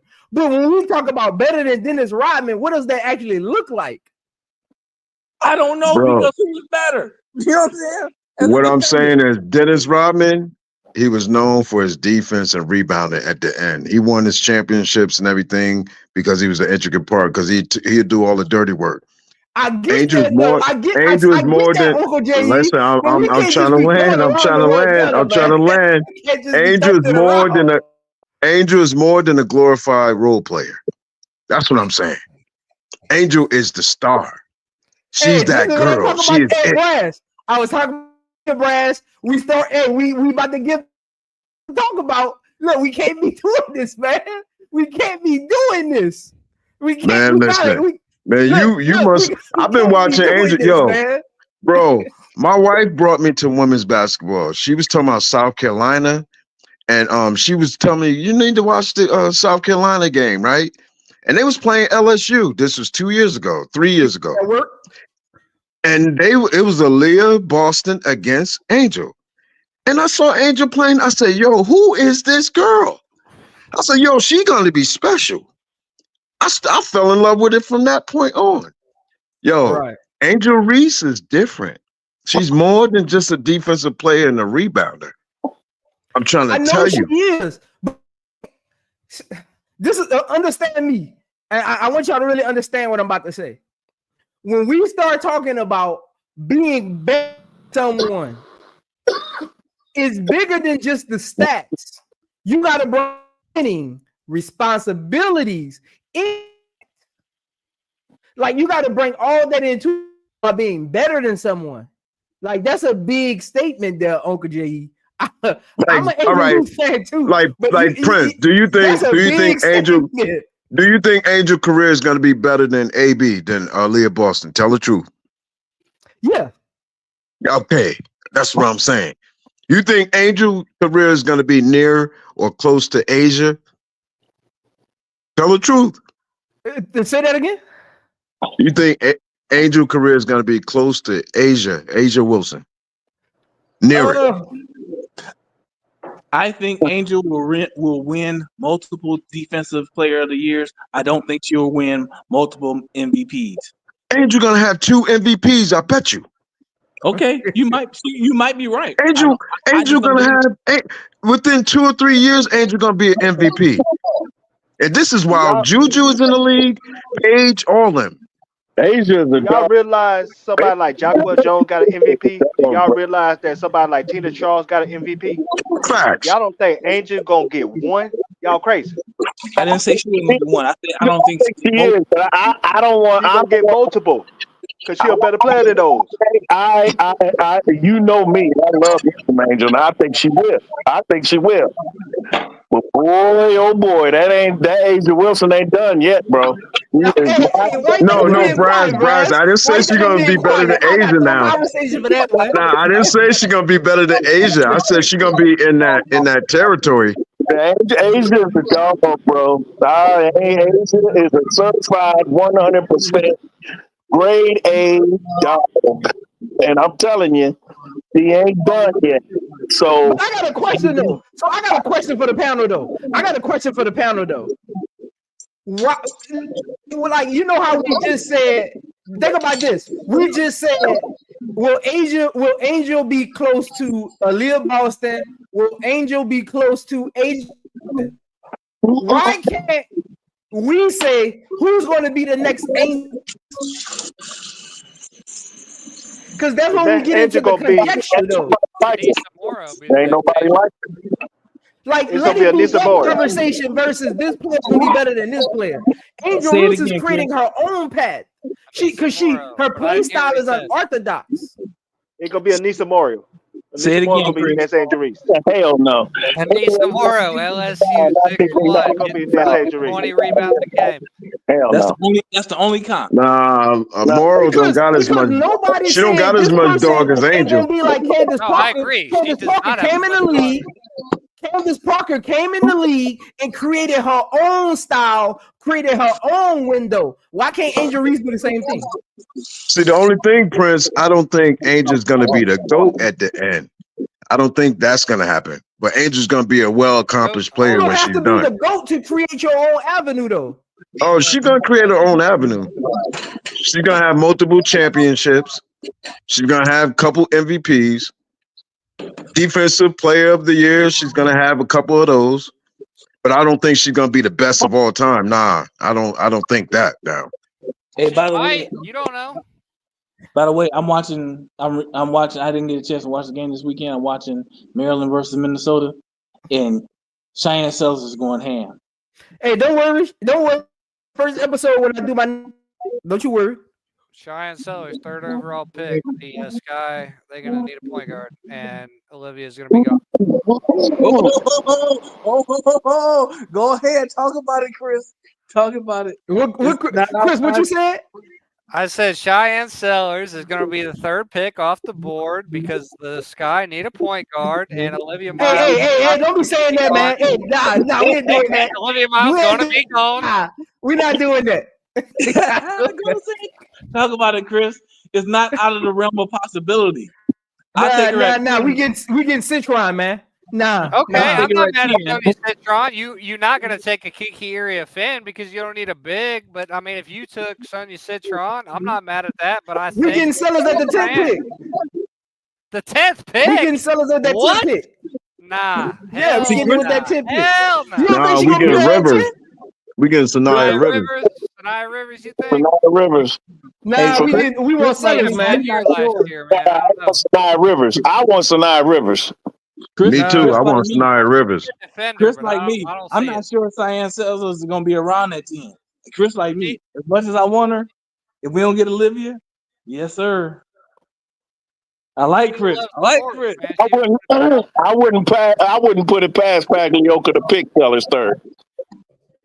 Yo, can I answer? Reddick asked me a question. They said, if I don't think Angel gonna be the GOAT, who's gonna be the GOAT? Will it be Juju? Yo, Juju got a lot of steps to climb. My GOAT is Swoops. So Juju got a long way to go. I can't say Juju gonna be the GOAT. Special. What y'all talking? Y'all confused. Everybody want to talk about goals and players who got a year or not even made it to the W yet. Come on, right? Man. They haven't even got there yet. Like I love. Look, I don't mind the question, and I don't mind saying it. She has a damn good chance because she is special. For me, Juju is special. It's Juju and everybody. Oh, her trajectory, yeah. We're talking trajectory, yeah. We just got finished talking about her trajectory and capabilities, yeah. We just got finished giving Angel all her roses. But somebody in the chat earlier said Angel, the best rebounder in WNBA history after one season. Come on, man. Even if she had the best rebounding season in WNBA history, does that make her the best rebounder in WNBA history yet? It puts her on that. It puts her on that trajectory. If she's on that trajectory. Yeah. To be fair, all the greats say the same thing. All the greats, even Gina Charles, who is currently the best rebounder in WNBA history, says Angel's the best that they ever seen. So even the greats are saying it. Yep. So if you're gonna argue with that, argue with the greats. Argue with the Cheryl Swoops. Argue with the Cynthia Cooper. Argue with Cheryl Miller. They all said she's the best that they ever seen, and it's not close. So yes, I can say after 1 year she's the best in history, and she's going to be on that trajectory. Duval. Yolanda Griffin is the all-time leading rebounder in WNBA. Guess what she said? Angel way better than me. Oh, that's and gold she said right that. there. They all said it. I can pull up all the interviews. Sharon Miller, all of them said that she's the best that they ever seen, and it's not even close. Sylvia Fowle said it. I think what B Will is. B Will I think when B Will hears that, he goes full career. I think when some people say Angel Reese is the best rebounder, they're not talking about career wise. They're talking about just what's in front of them. So you got to remember that, B Will. It's again, if we're talking career wise, no, because in the league 1 year. But if we're talking, you put 5 players underneath the rim and tell them to go get a rebound, Angel's coming away with it. Yep. Every time. Every time. Every time. I think that's why you gotta learn how to split the two. I'm not mad about that. Just like when Larry Bird called Michael Jordan Jesus in basketball shoes. He ain't talking about career. He talking about what he's looking at. Yeah, and that's the second season. Understand? As long as y'all understand my perspective. Bro, I get what you're saying. Career-wise, no, she's not the best rebounder all time. You don't understand. Prince, I know you played professionally, right? But I went to see Kobe play, and he played against the Knicks, right? It seemed like Kobe was moving faster than everybody else. Everybody else was moving in slow motion, bro. Right. Yo, it's different. That's how I be though. Kobe's different, bro. When you at certain levels, look, that's why I be telling people all the time they be talking crazy in the chat. I be telling them, I can come to your hood with no sleep. Ain't eat nothing in 3 days and still be better than everybody on your court because the game just slows down for me. You never played that fast before. I done seen every defense. I done seen every shooter, every ball handler. Like, you've only seen people that you played against at the park. It's different. It levels to this. That's why I be like, I don't know why people be on YouTube and want to tell people they garbage and they ain't never even did it before. Like, why are we giving them so much credibility to have a voice in a sport that they never even sweat for? Like, why do they have so much of a big voice? I'm okay with the ones who talk vividly, but I bring you on the court with me and we'll look completely different players. So why is your voice more credible? I be confused about that sometimes. But yeah, Uncle J, when you get to certain levels and you understand the game, like, ain't people understood the game as far as like, that's what you, Uncle J, you old school, like y'all been around so long, y'all watch maturation throughout his career. Kobe knew when to shoot, how to get to his spot. That's something that I'm talking about with Angel Reese. If she could understand the court, she don't have to work so because she's already a workhorse. If she can be patient, understand where to get her shots at, y'all have the best offensive Angel Reese because nobody's taught her how to court yet. That's what I was always known about. Yeah. Now you talking about Rakia. I think Rakia needs to get that 2 dribble game that Juju got. Yeah. I've always said Rakia doesn't have handles. If she had handles, she would be dangerous. Yeah, she doesn't have elite handles. Dangerous already. She just would be unstoppable. Yeah. She ain't got that defense either. See, but Rakia is limited though because she isn't a great ball handler. So as a defender, I know how to actually guard her. She gonna get her points because scorer's gonna score, but it's gonna be she can be limited. If she can get the ball and actually make a move and put it on the floor and start creating her ISO one-on-one and getting to the rim, because she can dribble a little bit, but I don't think she's elite with it. As far as like her scoring is elite, but her ball handling is can catch up with her scoring. She's gonna be in the MVP conversation every year. And people, I'm gonna cause another problem. People, y'all don't know. Angel used to kill Rakia in college. I know because Rakia was at Tennessee. I already know that. Anybody that watched Angel for a prolonged period in the SEC, they already know that. She killed the last game they played. Tennessee fan. She killed the last game they played. When the last game they played, she shut her down the second half. It was 0 points. After the first half, she was killing Kennedy Carter and everybody else. One thing about Rakia, hold on. Let me say this real quick. One thing about Rakia Jackson game, she's not a dog. Her problem is she goes long stretches in the game when she don't be involved with the offense. She don't have an impact. She just like I said, she's just there. She's, you know what I'm saying, she's not being active. She's not being aggressive. So until she get that dog mentality, she's gonna be limited when it comes to her offensive potential. I 100% agree with you, Duval, but she's still young. She's a kid still. She's a child, so she got time to improve. But I 100% agree with you. I like Rakia. I think she's gonna be a star in the league. I really do. She just like Angel. She needs experience, and Angel's built different, dude. Angel is built way different. Say they were built the same. I said like Angel, they experience will make them better. Yeah. The more she plays, yeah. And again, Rakia had a rough start to the season. She wasn't put in the best position to win. So I was going to say, let's remember that too. Get the right coaching. Yeah, too. Coaching, people forget. I don't care how great you are. Coaching plays a big part in your development. Like you could go, Angel could work with 1,000 trainers this offseason. She could work with whoever she wants to. But coaching and somatically plays a big part in your development. So she could be working on her ball handling skills, but if the plays aren't for her to put the ball on the floor, we'll never know she worked on it. So, bro, you think Tyler Marsh gonna run a 5 and out or a 4-1? That would be horrible. I hope you got Camilla and Angel on the floor. 5 and out would be horrible. Bro, he said he will to shoot threes. That would be horrible. I don't think. Again, I said this yesterday. I don't care what no coach saying right now. That's what he's going to do with them on publicly. He's just not going to do it. He may say that publicly just to throw people, but a coach is just not going to throw his game plan out in the public or what he's going to do with his players for everybody to hear and prepare for it. Come on now. Yeah. It's all subliminals and surface work. They just giving the fans what they want to hear. Because the reporter asking them a question, so they got to answer it. They try to answer correctly as possible but it'll sound legit.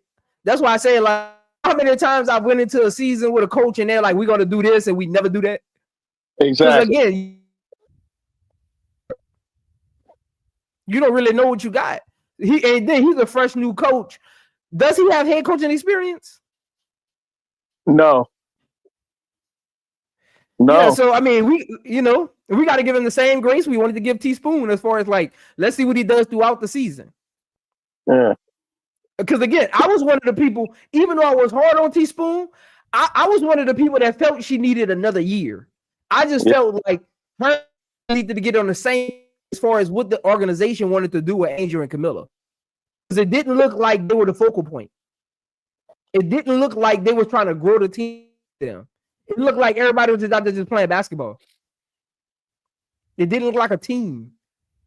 Right. That's how I know those two wasn't on the same page. Because I think Teaspoon had a vision and Jeff had a vision. Yeah. Their visions didn't align. Because the players he gave Teaspoon and the system she ran, you could tell they didn't talk about that. Like, that's what I'm confused about. Teaspoon's her offense.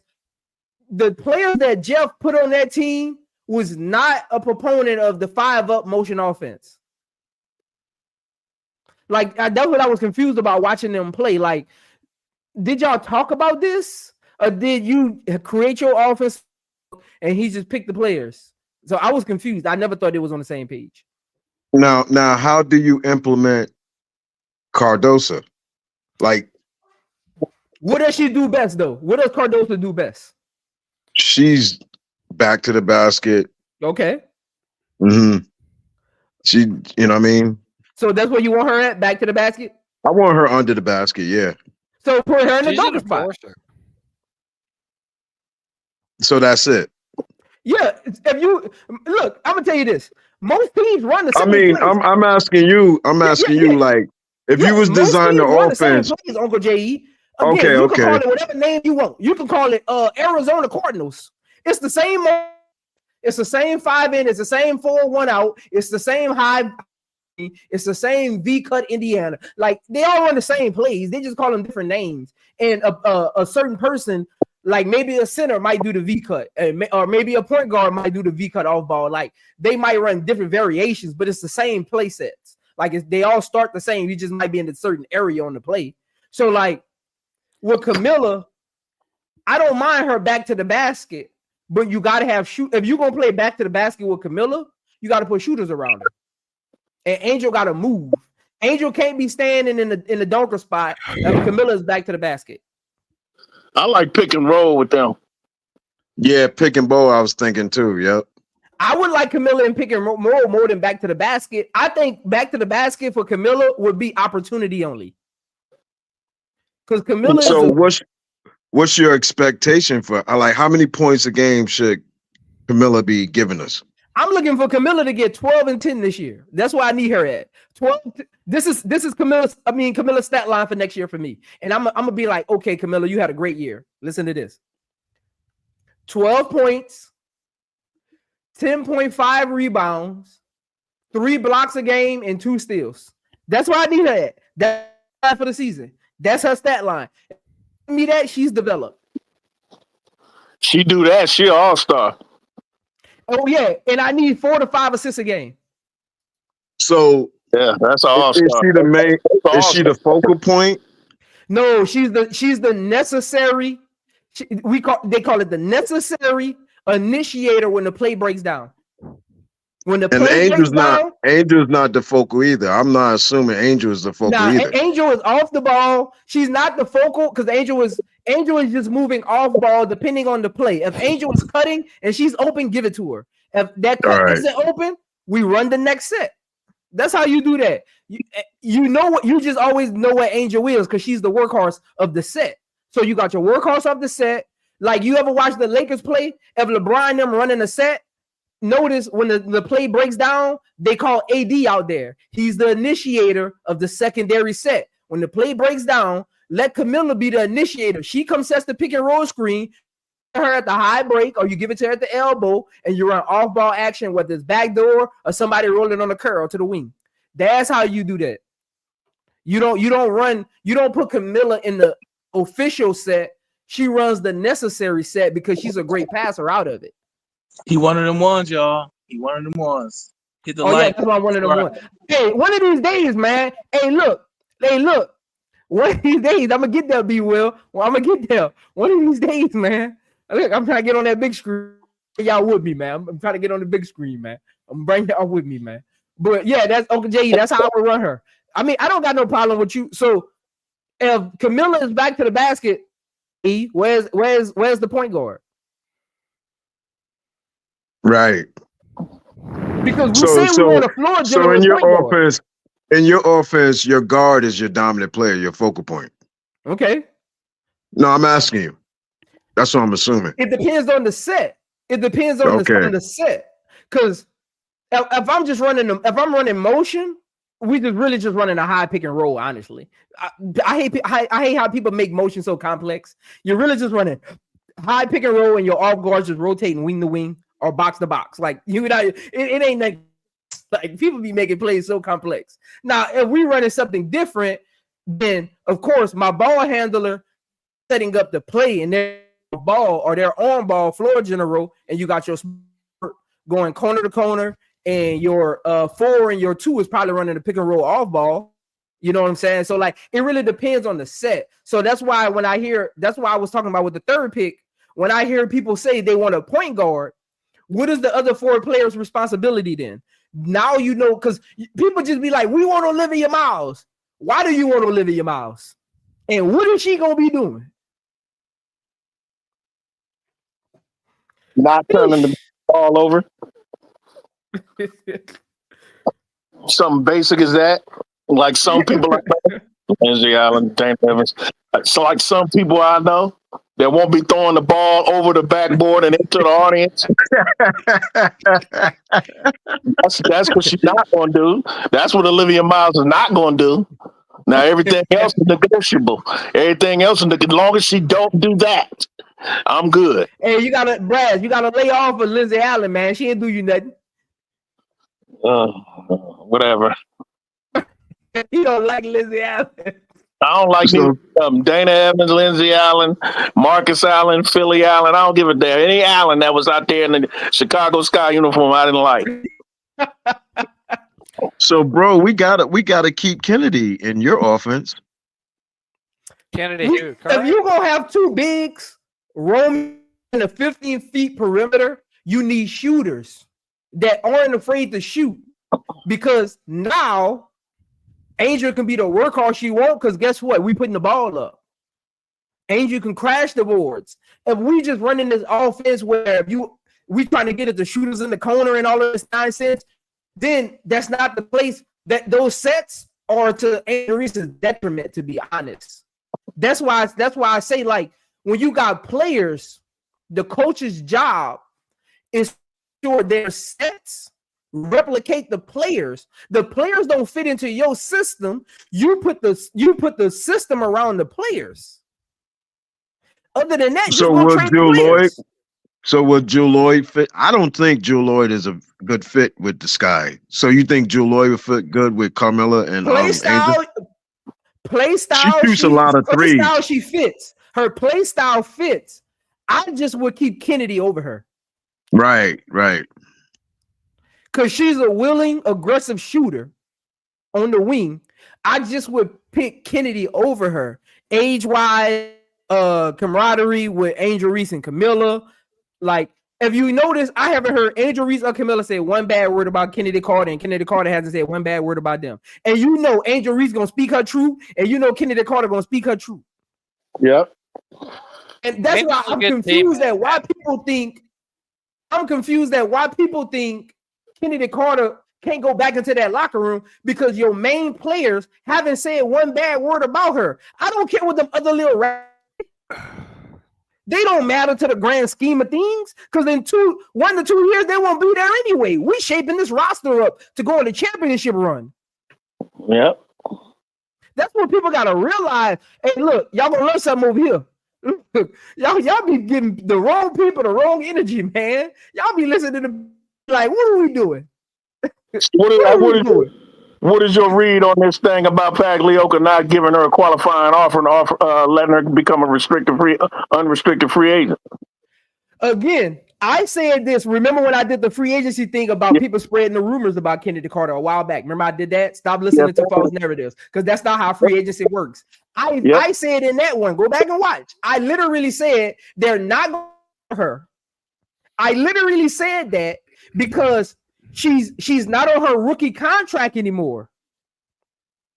I literally said they're not going to offer her because they can't call her, and she's not on that contract.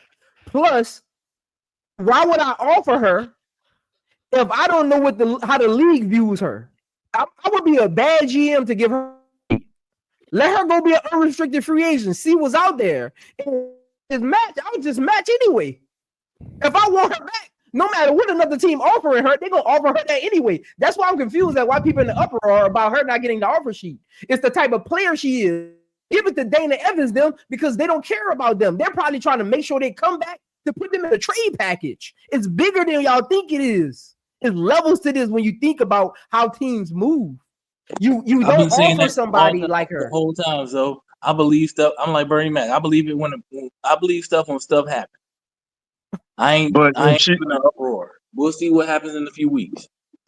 But if she doesn't get an offer or cord by the 21st, she's an unrestricted free agent. She could sign to any team she wants.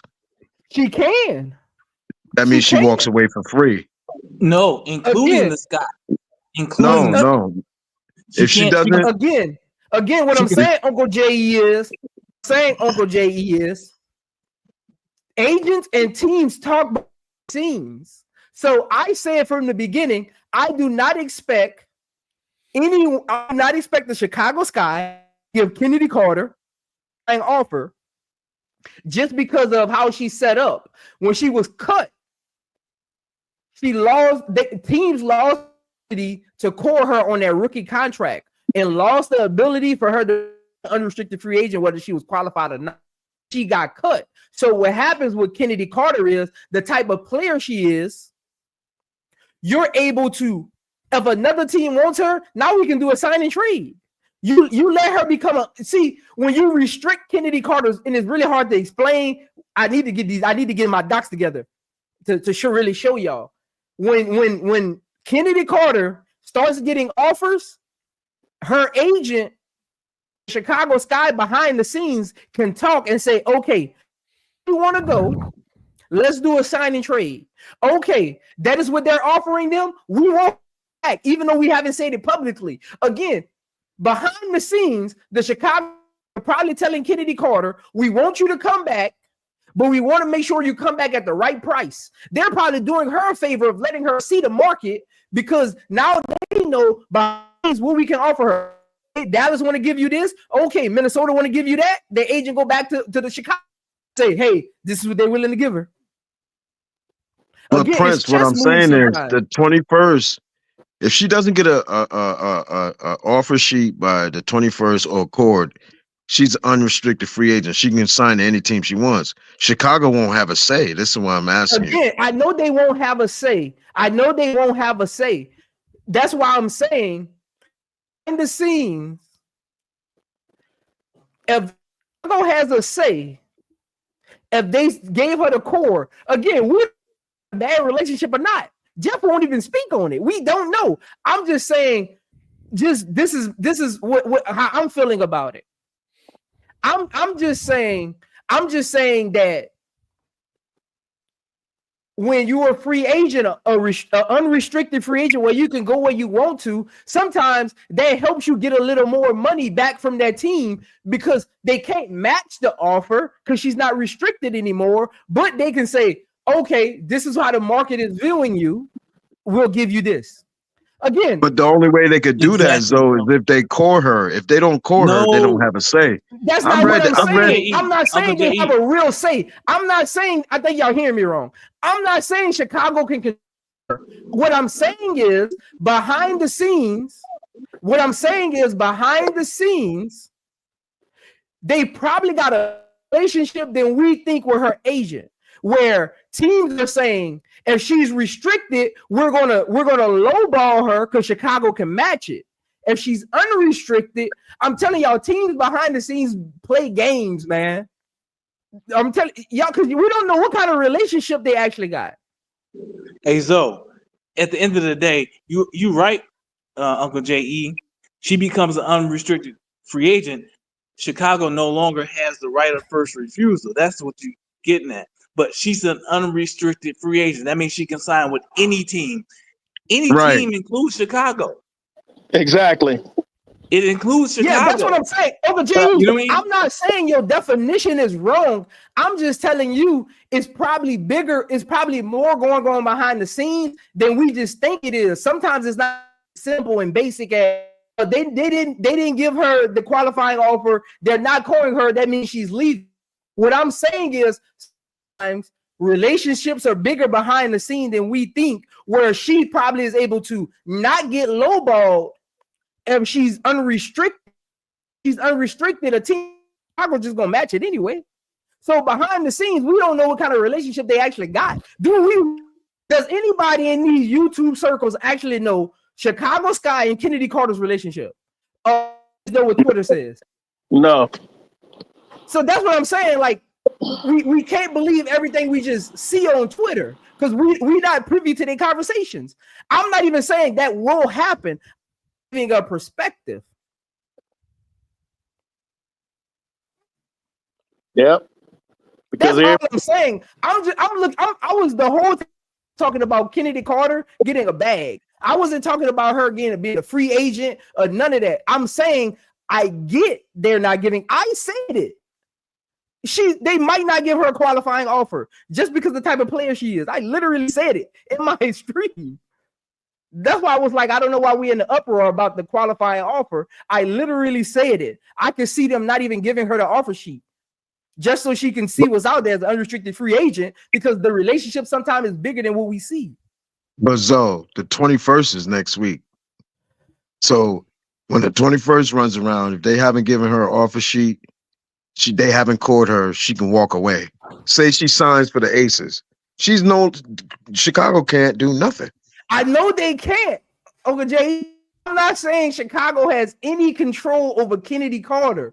What I'm saying is maybe Chicago is saying, let's see how much money you can, again, and I think when we take it into account what unrestricted and restricted means. So when I say it, it sounds like I'm talking like she's a restricted, talking behind the scenes, off the books. when you're a restricted free agent, teams will lowball, or sometimes they'll give you more because they know Chicago might not match it or Chicago will match it. Teams will be playing chess with Chicago if she's restricted. What I'm saying is, how do we know her agent doesn't have a great relationship where he's like, hey, go test the waters, unrestricted, see what deals are out there, and I'll match it off the books. That happens all the time. Literally, I'm confused. I'm not talking about what the record says. Hey, I'm not talking about what unrestricted and free agency actually means. Hey, so KSAP sent you a super chat. Let me see. My bad, KSAP. I got my other screen up, man. I ain't read none of the chats, man. Shout out to KSAP, man. Yeah, get them likes up, man. KSAP, pull up, man. Because I see you talking about incorrect backpedaling. I never backpedaled. I'm confused. Did I change my statement? I'm confused. When I backpedal? No, sir, you didn't. What I said. I never changed it one time. Because both of y'all right. Uncle J.E. is right. That's what I said. I never said Uncle J.E. was wrong. I'm just giving him a perspective of what could be going on behind the scenes. I haven't really spoke on her. Like, nobody knows nothing except what we trying to piece together from tweets and what these newspaper clippings are saying, and we're trying to piece it together and say she ain't going back to Chicago Sky. We don't really know. Jeff hasn't said positive or negative thing.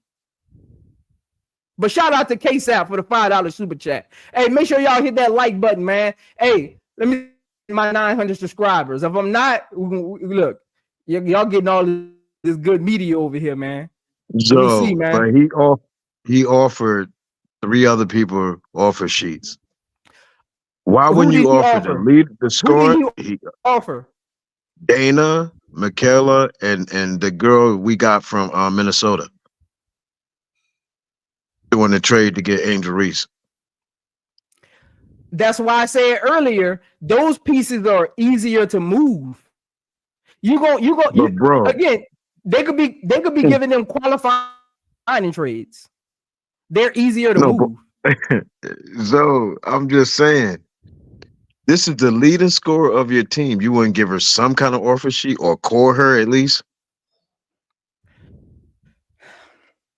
So you gonna let her walk away for nothing?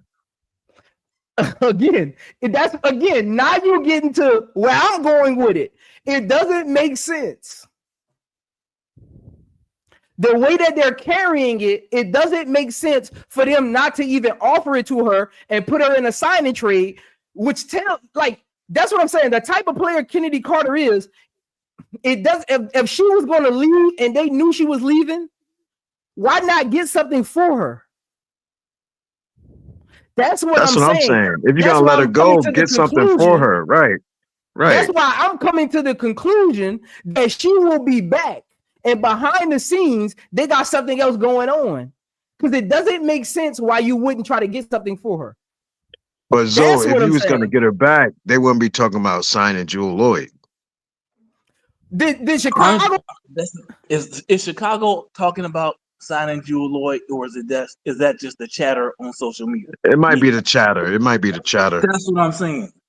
You know what I mean? Like, until it's verified that Chicago was talking to Jewel Lloyd, which it won't be until the 20th, because that's when they can start talking to people.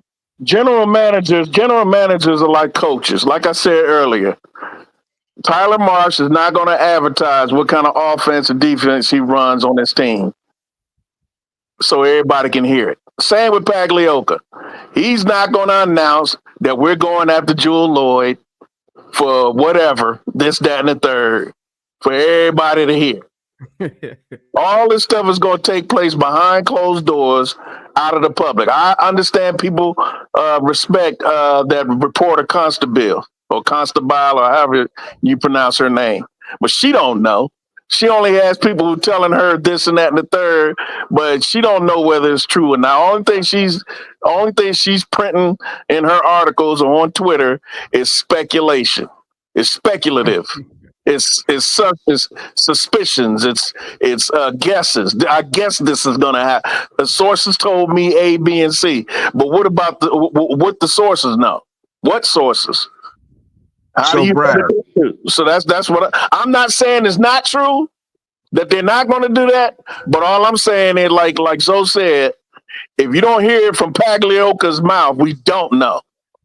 Brass. Okay. Scenario. Hold on, 21st. Virginia. Hold on to that. Let me get to this super chat. Shout out to Brian. Man, where you been at, man? I've been missing. You've been missing in action. Shout out to Brian Hines for the $2 super chat. He's hotel. Yeah. When Kennedy Carter comes back as a restricted free agent, I want y'all to pull back up. Because I told you, when Carter comes back as an unrestricted free agent, I want y'all to pull back up. I want y'all to pull back up. The 21st comes, right? Aces come to Kennedy Carter. When is the last day for her to get an offer sheet? 21st. Okay. So she's getting the offer sheet on the 21st. 21st comes. I think honestly, bro, let me get it out. Let me get it out, Prince. Please let me get it out. 21st comes. Too much, man. Aces comes to the Aces come to Kennedy Carter. Kennedy Carter, we got a offer sheet for you. Now that Chicago hasn't made a move, you think Kennedy Carter is not going to sign that offer sheet, Brass? How much under the cap are they? And I'm just saying. We don't know. I don't know the numbers. Let me put something. But I'm just saying to play with the Aces, a championship team. Chicago salary cap, I think, is the highest in the league. Is it not, Zoe? I think they got more money than anybody else to spend. I don't think it's the highest. It's up there though. It's up there. Hey, Zoe. Hey, real quick though. Because this, and I'm bringing this up because this is pertinent to the conversation. Read MJ's comment about his conversation on Twitter with Kennedy Carter's brother. Now, it might be messy because Kennedy Carter's brother should be talking, but read that, and if there's any truth to it, how do you consider it then? All right. K-Sab says she ain't gonna come back as an unrestricted free agent. Hey, she might not. I'm just saying it doesn't make sense, so I'm just trying to make sense of why you wouldn't at least give her an offer sheet and do a signing trade. Like, why wouldn't you get something for her? Like, she's at the top of her game right now. I'm just trying to make sense of it. What MJ thing at? MJ said Kennedy Carter brother was on Twitter Spaces with me, and he said himself that it is already an offer on the table for Kennedy in Chicago. Yeah, I mean, because I don't see it. Don't make sense. It don't make sense why she wouldn't get an offer sheet or something. Like, you don't just. Hey man, you've been missing too, man. I wasn't doing it because you wasn't pulling up. When you pull back up, I get back in the stream. Shout out to Brian Hines for the second $2 super chat. Shout out to you, man.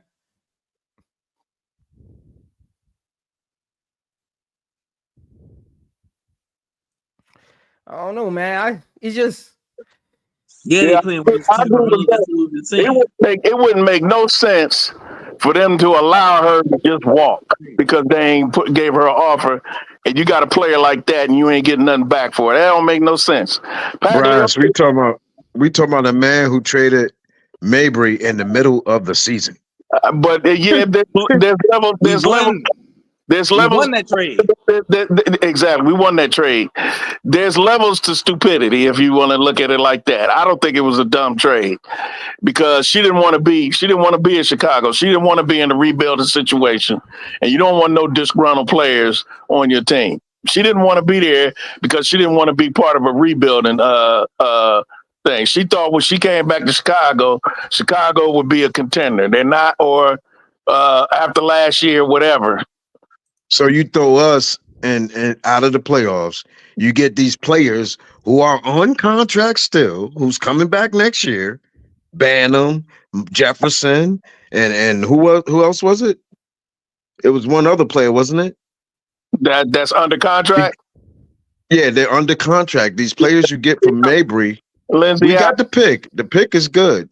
But you got these players that can't even play. I mean, Banham is okay. Banham could play. But Jefferson, she's injured. You know what I mean? I don't think it is. Chicago won that trade. I Chicago don't won. trust Jeff. I don't trust Jeff, man. I don't think Jeff know what he's doing, man. That's one of the few moves that Jeff has made that I feel like is a win. Because you got a pick that you can either use or trade. You got rid of a player that doesn't want to be in your team. Now, Marina Mabry certainly didn't win because they didn't win a title, and they a dumpster fire right now. Connecticut is a dumpster fire right now. Everybody jumping ship, right? So why you gonna give Dana an offer sheet? Dana asked to be traded. Again, you got to think about it at another level, man. Like, why not offer Dana? I think they waived one player. They waived Turner, right? You fill up your roster tentatively. You got trade value potentially in Dana if you package Dana up with a pick, right? If you get Kennedy Carter back, what you do with that 10th pick is less relevant. You know what I mean? So it's a bunch of moves, man. It's a bunch of moves. That's why I'm not real upset about anything. I'm gonna wait to see how stuff play out. You gotta be patient. Yeah, that's how I am. I'm not going ape doo-doo over this stuff, bro, because at the end of the day, we don't know what's gonna happen. Kennedy could end up back in that Chicago uniform. Everything is A-okay. All I know, only thing that I'm concerned with is him trading away that 3rd and 10th pick. That's the only thing I'm concerned with. I don't want to get rid of those picks. Whatever he does is whatever he does. If we get Kennedy back, we get Kennedy back. If we don't. All I know is I don't want Chicago to lose that 3rd and 10th pick. That's the only thing I'm concerned. And that's what I told K-Sap the other night when he was talking about Jewel Lloyd. I said, I don't care if we get Jewel Lloyd, as long as we don't have to give up that 3rd and 10th pick. I don't care. If we can Jewel Lloyd all day. But if we have to give up that 3rd and 10th pick, I don't want Jewel Lloyd. I don't want nobody. Bryce, I don't want to give up the number 5, the top 5 guard in the league. Short a of top 5 guard? Huh? I don't want to give up You're not letting me finish. Short of a viable point guard, not a point guard, like I said, that won't throw the ball in the stands and will actually get Camilla the ball when she's out ahead running the floor, and you actually get the ball to her. I was going to say, I got tired of seeing that ish last year when she's running the floor like a deer, and Lindsay and Dana's dumb. I'm not going to cuss. Wouldn't get her the ball in the fast break. I need somebody that's going to get Camilla and Angel the ball. That's it. That's all. I'm not asking for much. But I'm asking for that. Please get Camilla the ball. That's it. Well, only thing I was going to say is when she gets the ball, she's engaged. She plays defense. She's engaged, and she becomes a dog. That's my only issue. Other than that, with that 10 pick, we need a perimeter defender, and that's why I cannot turn my back on Sanaya Rivers at 10. I got to have her. If she's there, if I'm Pagliuca, I'm getting Sanaya freaking Rivers. Through hook or through crook. I need that length. I need that athleticism. I need that defensive presence on the perimeter because we're one of the worst teams on the perimeter defensively. Other than that, I'm not asking much. As long as we don't give up that 3rd, 10th pick, I'm good. I don't want to lose no top 5 guard in the league. An all-star, potential all-star. A player, you're going to have to develop another player to become a Kennedy Carter. We got Kennedy Carter already. Let's keep her on board. You could sign her for the next 3-4 years. She can grow with our core, with Camilla and Angel. I agree. That should be the main priority. The picks and all that, yeah, they're fine. We don't know what we might get with the picks. You might get Olivia Miles, and she doesn't pan out. But we know what we can get out of Kennedy. Right. I get it, but what I'm saying is, I'm not saying that we're not getting Kennedy back. And I'm not Brass, I don't know. Brass, this is my thing. Even like at some point, I understand this. At some point, you start trading and start building. You can't. You at some point, I don't care who's out there. At some point, you got trading picks and start building. You can't if we're trying to get in a championship mode, at some you got to put a stop to who's out there. You keep makeshifting your team every year when you start trading away picks. At some point, you gotta say, forget who's out there. We got building for our championship window. Yeah. At some point, you gotta build the team, man. And I think also, Zoe, with K-Sap and a lot of Chicago fans are talking about is Angel telling Pagliuca, I'm not trying to lose. I'm not used to losing. I want to win now.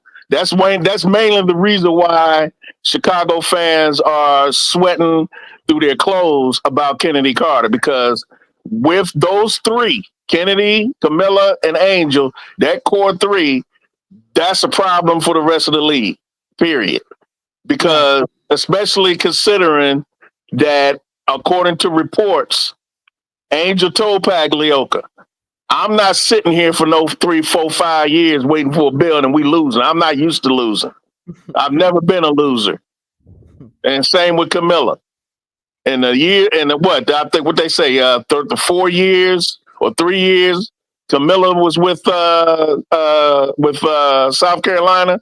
Yeah, it was 3 years because she went to Syracuse first, then she went to South Carolina. She's only lost 1 game. Right. Angel let me put this out there. I'm gonna ask everybody this question. And you don't even gotta be a long soliloquy. Just tell me your thoughts. I'll start with Chris. Chris, we trading or we building? We trading for stars or we building? What we doing?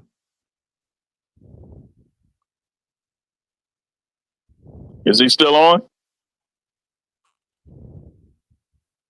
Chris must be not. Uncle J.E., we building or we trading for stars? What we doing? Bro, I'm building. Okay. Be Will, what we doing? We building or we trading for stars? What we doing? We building.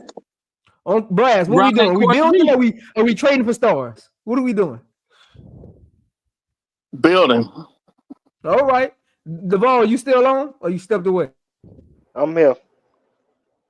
We building or we trading for stars? I think the team gonna be trading for a star.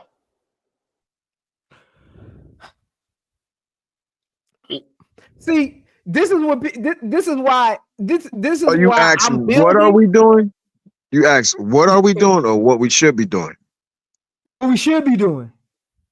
Oh, okay. That's how I answered what we should be doing. Building. Yeah, what we should be doing, Duvall. Not what we gonna do. Building. I want to build. Because if I'm the GM, think about this. Half of the league is why do I have to give up draft picks when next year half of the league is going to be free agents? Right, because of the that don't even make sense. Right. That's what I'm trying to get through to people. Talk about it. Why are we trade picks when half of the league is going to be free agents in 2026? Mm-hmm. And a lot of them girls want to play with Angel. Yeah, I forgot. I didn't forget about that, but I forgot to bring that up. I didn't forget about that, but I forgot to bring it up. That's another reason why I don't want to give up no picks. I'm confused. If Jeff trade picks, he needs to be fired before the trade goes through. You ain't lying. Facts. We got an opportunity to keep our picks and get players in free agency without giving away players and picks. And we got future picks. After this year, we got future picks, got more picks for 26 and 27. You already made the trade for your cornerstone. Your cornerstone is in place. Now your responsibility is to build this team out. You build it out with draft picks and free agency. You don't trade stuff away. You keep your core intact. You keep your picks intact. You build for the future and now. Yep. What are we doing? And even with the picks this year that we get, so like if we say, for instance, just for the sake of argument, we get a Olivia Miles or a Centron. Who's to say that they won't be trade bait for the future? Look, Jim, I'm calling Jewel Lloyd bluff. You want to retire in Chicago? Yeah. You want to retire? Nah. Wait a year. I'm not trading for you. Right. Wait a year. Yep. Stay your butt in Seattle. Work that out. Yep. Wait a year. You wait a year. You become a free agent. We'll go get you. Yep. That's my promise to you. Yep. Why would I give them picks when you could just come the next year? Right. It's only a year. Is she gonna be a free agent in 2026? What's her contract like, man? Let me see. I think everybody's gonna be free. Well, not everybody, but there's gonna be a half of the league though. Not everybody, but half of the league. Yeah, because of that CBA. And this year's free agency, they ain't gonna be signing no long-term contracts this year. And Angel and Camilla coming up on their contract in a couple years too. So, man, listen, you better be building if you want to encourage them to stay. Because I think Carmella's gonna leave. That's what I think. So she's gonna be a free agent next year. Because in 2023, she signed a 2-year contract extension that goes through 2025. Jewel Lloyd. Yeah, so 2026, she's gonna be a free. Yeah, there's no way I trade my no. They ain't trading no picks for her for no. Was she gonna be a free agent next year? No, ma'am. Yeah. And that's what I'm saying. Now, if we get Jewel Lloyd this year on a 1-year rental, and we get to keep that 3rd and 10th, I'm good with that. If that's the way it is going to go, if we don't get Kennedy, if we don't keep Kennedy, what have you. But Bryce, I'm only getting Jewel Lloyd if we're going for a championship. If we have a championship team built, I'm getting Jewel Lloyd. Right. You know what I mean? But I'm not just getting Jewel Lloyd to rebuild with. You know what I mean? No, what I'm saying is somebody's going to have to fill, if we lose Kennedy Carter, somebody's going to have to play that position. Or somebody's.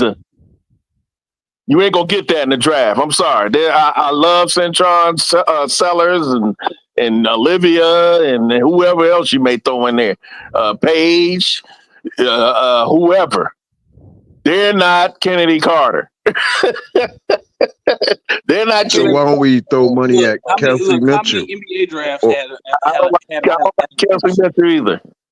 Kelsey Mitchell is just like Kennedy. No, she's not quite. They different. What? It's not. They give you. She's better than Jewel Lloyd. She ain't better. I get where you're going.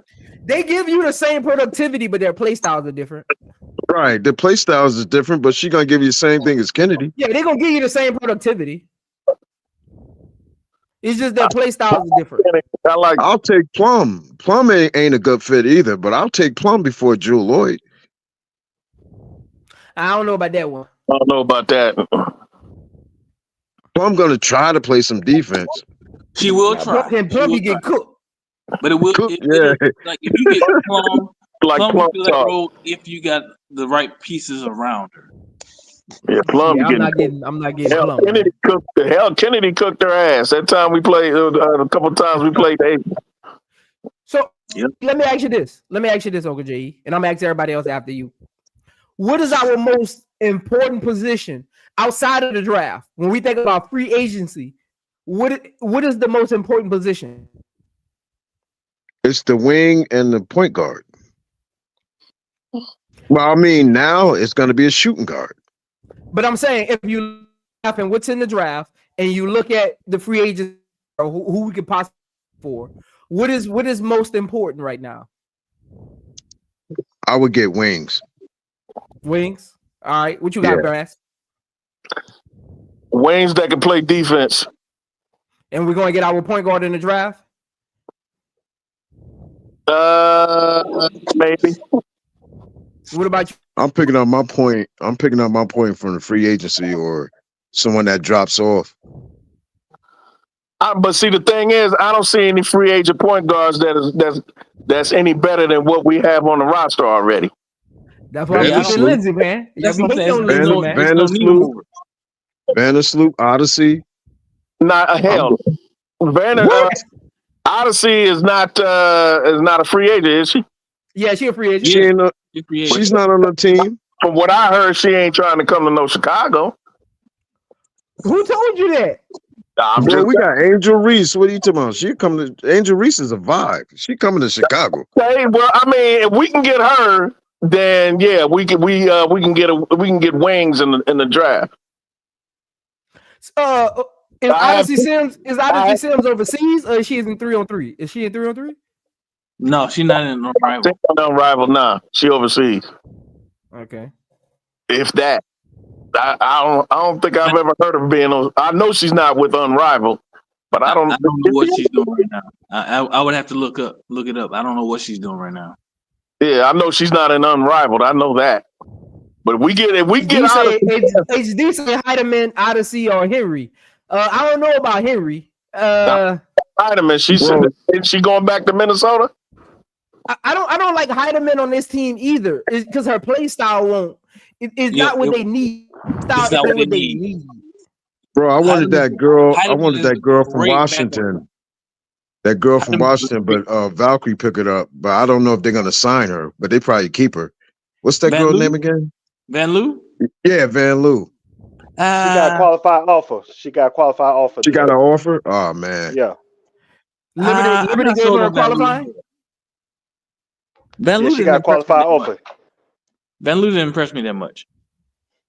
Cause she long in the tooth, man. She on her way out. She 30, 31. She on her way out, man. You talking about a different Van Loo than I'm talking about? I'm talking about the one that was on Washington that was playing the point. Yeah, she's nice. Her. She got picked in the expansion draft. Yeah, she's nice, bro. She with the Valkyrie. Yeah, she with the Valkyrie. Yeah. She gave Caitlin Clark fits when they played. Did she though? Everybody give her fits. She don't play no defense. I don't know if that's what people miss me, man. With this, with all the Clark, and I like Caitlin. I don't like talking bad about Caitlin because she's a rookie, but I just got to call it like it is. The girl is not a defender. She got cooked regularly. The only thing she was good at was when she sneak up on you from behind or something like that. But on-ball defender, no, she wasn't. No, her plus minus was trash. People forget that. With them 200 damn turnovers, her overall plus minus was minus. The only one that had a plus minus in the plus department among the rookies is one Angel Reese. That's it. All right. I mean, we got to think, right? So, well, hey, but Zoe, we agree about the Odyssey. If we get Odyssey Sims, I'm real good with that. I'm very pleased. I'm very pleased. But I just heard she didn't want to come to Chicago, that she like it out there in the West. I don't know. And that Dallas or Los Angeles wants her back or something. I don't know. Yeah. I would want her back if I was Los Angeles too, honestly. Look, when we're thinking about players, we got to remember, though, what helps Cardoso and Reese and whatever rookies we bring in grow. Like, we got to think about that. We can't just look at player stats and be like, to the sky. Like, what we got to, again, are we built? What are we doing? We just bringing a bunch of players together like we did last year? Or are we actually trying to build something? I said specifically defensive wings and somebody that could get Camilla and Angel. Angel playing with Gray. Can she snatch Gray up? Can she convince Gray to come over there where we at? Gray ain't leaving. Gray just got a new deal. Exactly. And she not. Oh, Let me see boy. what Gray got going She's on, the man. point guard like that. Alicia ain't leaving Georgia. That's her home state. She married, got a crib, got about to have kids with dude and all that other. Alicia is a Georgia Southern belle. She ain't going to no Chicago. Or No, I'm anywhere. talking about Kelsey. I'm talking about Chelsea Gray. Oh, Kelsey. Oh, She playing with her right now and on the road. She not leaving the Aces. the Aces are gonna let her go that easily. They breaking up that team, bro. She They not breaking leaving up that team. She's not. I don't think she's leaving. They're not breaking her up from the Aces. Listen, they not breaking up that team. Kelsey Plum seems like she wants to go because she didn't sign their contract extension. That's the reason why I asked this last night. Why do we think Kelsey Plum is leaving the Aces? I think she's leaving because she didn't resign that contract extension. That's why I think she's leaving. But they can replace Kelsey Plum. What the Aces need is not a Kelsey Plum. They need some front court help. That's what they need. So no, but for me, the very thing you said, you need somebody. The Sky needs somebody that can get Angel and Camilla the ball. That's why for me, you need a floor general and playmaker as a point guard. You need somebody that can do both because what Zoe said, I 100% agree with. You need Angel on the move. And you need Camilla to that do what trap, she Will. does. I hear what you said, Will. We falling into. Why are we keep saying we want somebody to get Angel Reese and Camilla the ball because of the system and the type of players we had last year? No, I'm saying somebody that can. I don't because again, I'm glad most of the chat or most of the panel earlier agreed that Angel is not a number one option on offense, right? So because we kept hearing that, so then we keep hearing that, so Angel and Camilla need to be our number one option. That don't necessarily need to be the case. You know what I mean? So I'm saying we need somebody. What I'm saying is we need somebody that could be Camilla in the post when the players run for her. We need somebody that can see Angel cutting, see Angel get moving to the right position and make a play off of that. You know what I mean? That's what I see. Again, some of y'all got better basketball minds than me. I will 100% concede to that, especially you, Zoe. To be honest, that's how I see it. You know, over here we don't poo-poo everybody's knowledge. You know what I'm saying? That's your take. You know, that's your take. Yeah. To me, my first priority is defense. I like HD in the chat. He said Centron and Sellers. For me, it's Centron. And there's not left it up there, huh? See, that's why HD my dude, man. That's why. See, me and HD on the same page. I'm getting Ozzy Fudd and Rivers because Ozzy Fudd can play all three. She can play 1, 2, and 3, and she's a killer. Yeah, okay, Jay. Man, nobody want no Ozzy Fudd, man. Exactly. Okay, I'm not even arguing with him, so I'm not even gonna argue with him. Okay. Jay, you just trying to start something, man. I'm not falling for it. And I'm not falling for it. I'm not even gonna dignify that with a response. All I'm saying is I want Centron and Sanaya Rivers with that 3rd and 10th pick. Not Sellers. What you like about Sanaya though? What you like about Rivers though? Over Sellers. Over Sellers. Like what do you like about over Sellers? Long and can play defense. Ain't they the same height? No. I think Sellers. Well, they might be the same height because Sellers is a big girl, but she's not 6'2", and a former Big Ten Defensive Player of the Year, or at least first team Big Ten, all Big Ten. Yeah, but she ain't Sanaya Rivers. She ain't Sanaya Rivers on defense. Sorry, Sanaya Rivers is not Cheyenne Sellers as a playmaker. So they have different strengths and weaknesses. I won't argue with you. My first priority is defense on the perimeter. I won't argue. But Rivers is shorter than Sellers. Rivers is only 6'1". Huh? Rivers plays defense better than Sellers though. Way better. Why do you say that though, bro? Why do you say that? Rivers can play on ball. You know what I mean? And she'll shut you down. Bro, she's a shutdown defender. She's a shutdown defender. Man. She just give me. Nah, bro, you gotta watch Rivers. Her poise lately. She plays like she's that Rivers girl. not good. Nah, Rivers is playing different. I'm just looking at the options. Like Sellers gives me more options to run sets with. She's more flexible on offense. Rivers can play point too. Rivers play point now. We'll pick her third then. I get that. I'm just saying, if we're looking at we want a fluent team. Some of our action is going to run through our big. Like we want to move. We want to shoot her in the corner. Sellers just gives me more options than Rivers does. So that's how I see it too. So we're one of the most horrible teams in the league in perimeter defense. I get that, but that's Pagiola job to go get us. You getting Citron? That's why I say get Citron and get Sellers. Rivers, because Sanaya. I would take Rivers over Centron because you're getting the same thing you're getting from Centron, but more athleticism. Well, I don't quite think she's not quite the on-ball defender Centron is. Not quite. It's close. But Brad, you're getting athleticism. Yeah, Centron. Her athleticism is better. But, bro, you're not going to get an argument out of me with Centron. And if I get both of them, I'm good. Y'all want us to get Rivers and Sellers? Rivers at the 3, Sellers at the 10 pick. You can play Rivers. Nah, I don't want both of them. I don't want both. Why not?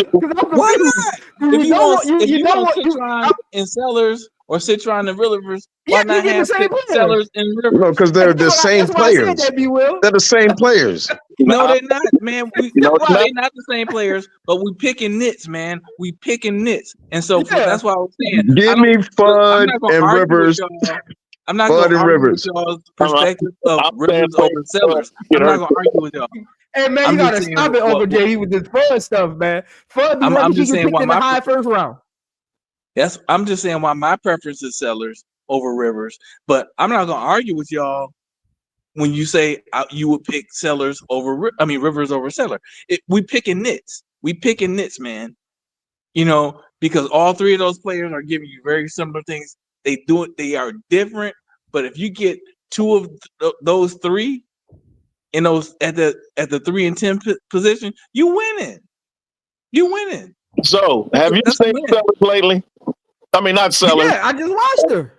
No, Rivers. No, I haven't seen her since. I haven't watched her games in like the last. I just watched her. Wait, hold on, Be Will. What? How long? The last. I haven't seen her play since December.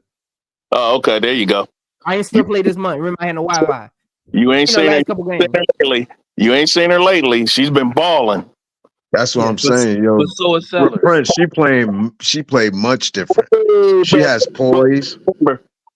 That's the reason why I judge players after a few games in the first month of the season. I got to see their whole body of work. I got to see how they progress during the season. She's miles better than she was in December right now. She's playing like the Final Four last year. The Final Four. That's a fact. She's playing like the Final Four Rivers. That's a fact. Who fits better with Cardosa and Angel Reese? Sellers or Rivers? And I'm not talking about their play style. I'm what the team needs. Answer the question. Who fits better with Cardosa and Angel Reese? I say Rivers. Why does Rivers fit better? Centron first, then Rivers for me. Yeah. Both of them Rivers fit better with Angel Reese and Camilla than Sellers does. To me, yes. Yes. To me, y'all no. ain't answering the question though. Why? I said yeah. No. Why? Why? We don't do one subliminals over here. You got to prove that point because I'm not seeing the point. Hey, it sounds like biasness. Go ahead, Bryce. I'm not seeing the true definition. It sounds like biasness, Uncle Jay. I just think you like Rivers better than Sellers. It sounds like it sounds like biasness. Sellers. Go ahead, Bryce. Go ahead. Defensively, she fits in perfect with Angel and Carter. Because number one, well, she's not as much of a dog as far as mentality, but she's a dogged defender, and she could create turnovers and run outs.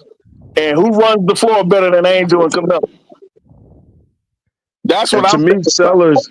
I'm thinking about causing turnovers, causing problems on the defending the three, causing problem on ball defense, steals, blocks, rebounds. Because Rivers is a damn good rebounder for that 3 or that 2, that 3 position. She can play 2 positions, the 2 and the 3. Her shot is looking a lot better.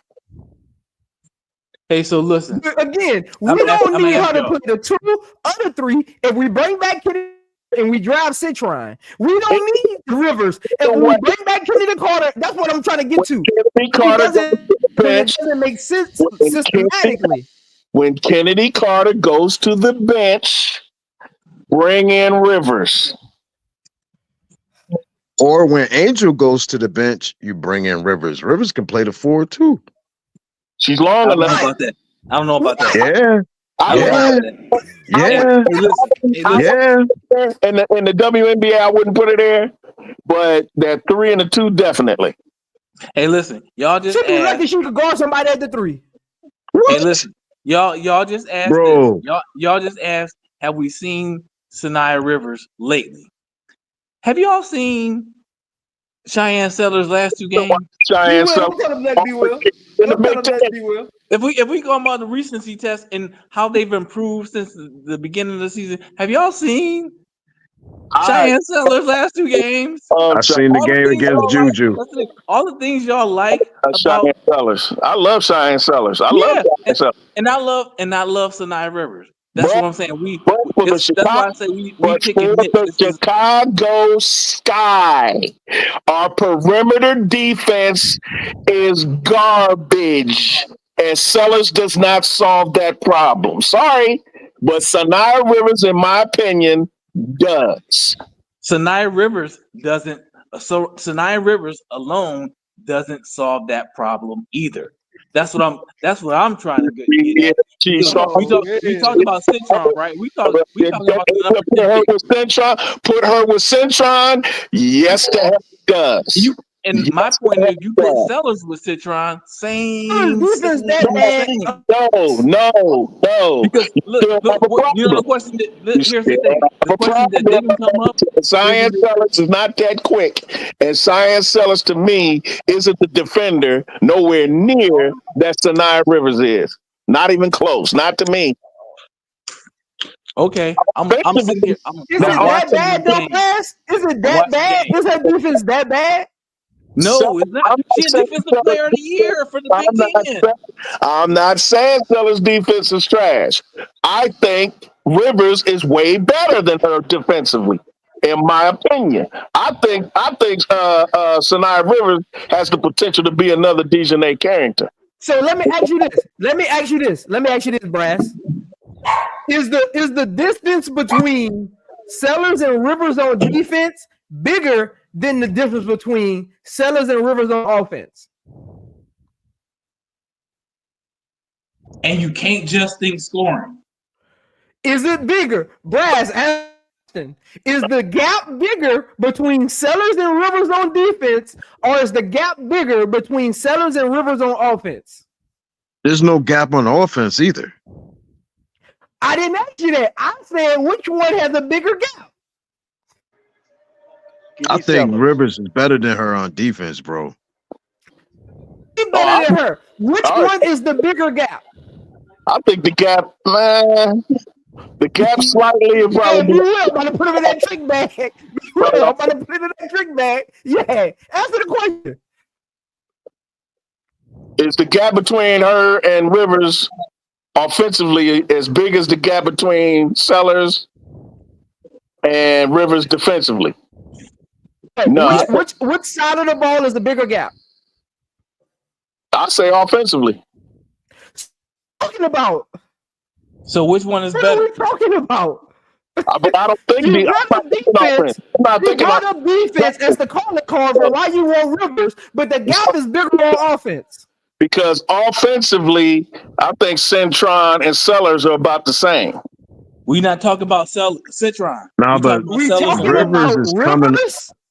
Rivers is coming along offensively. Her last few games, she's been hitting the three. She's been taking it to the basket. Everything.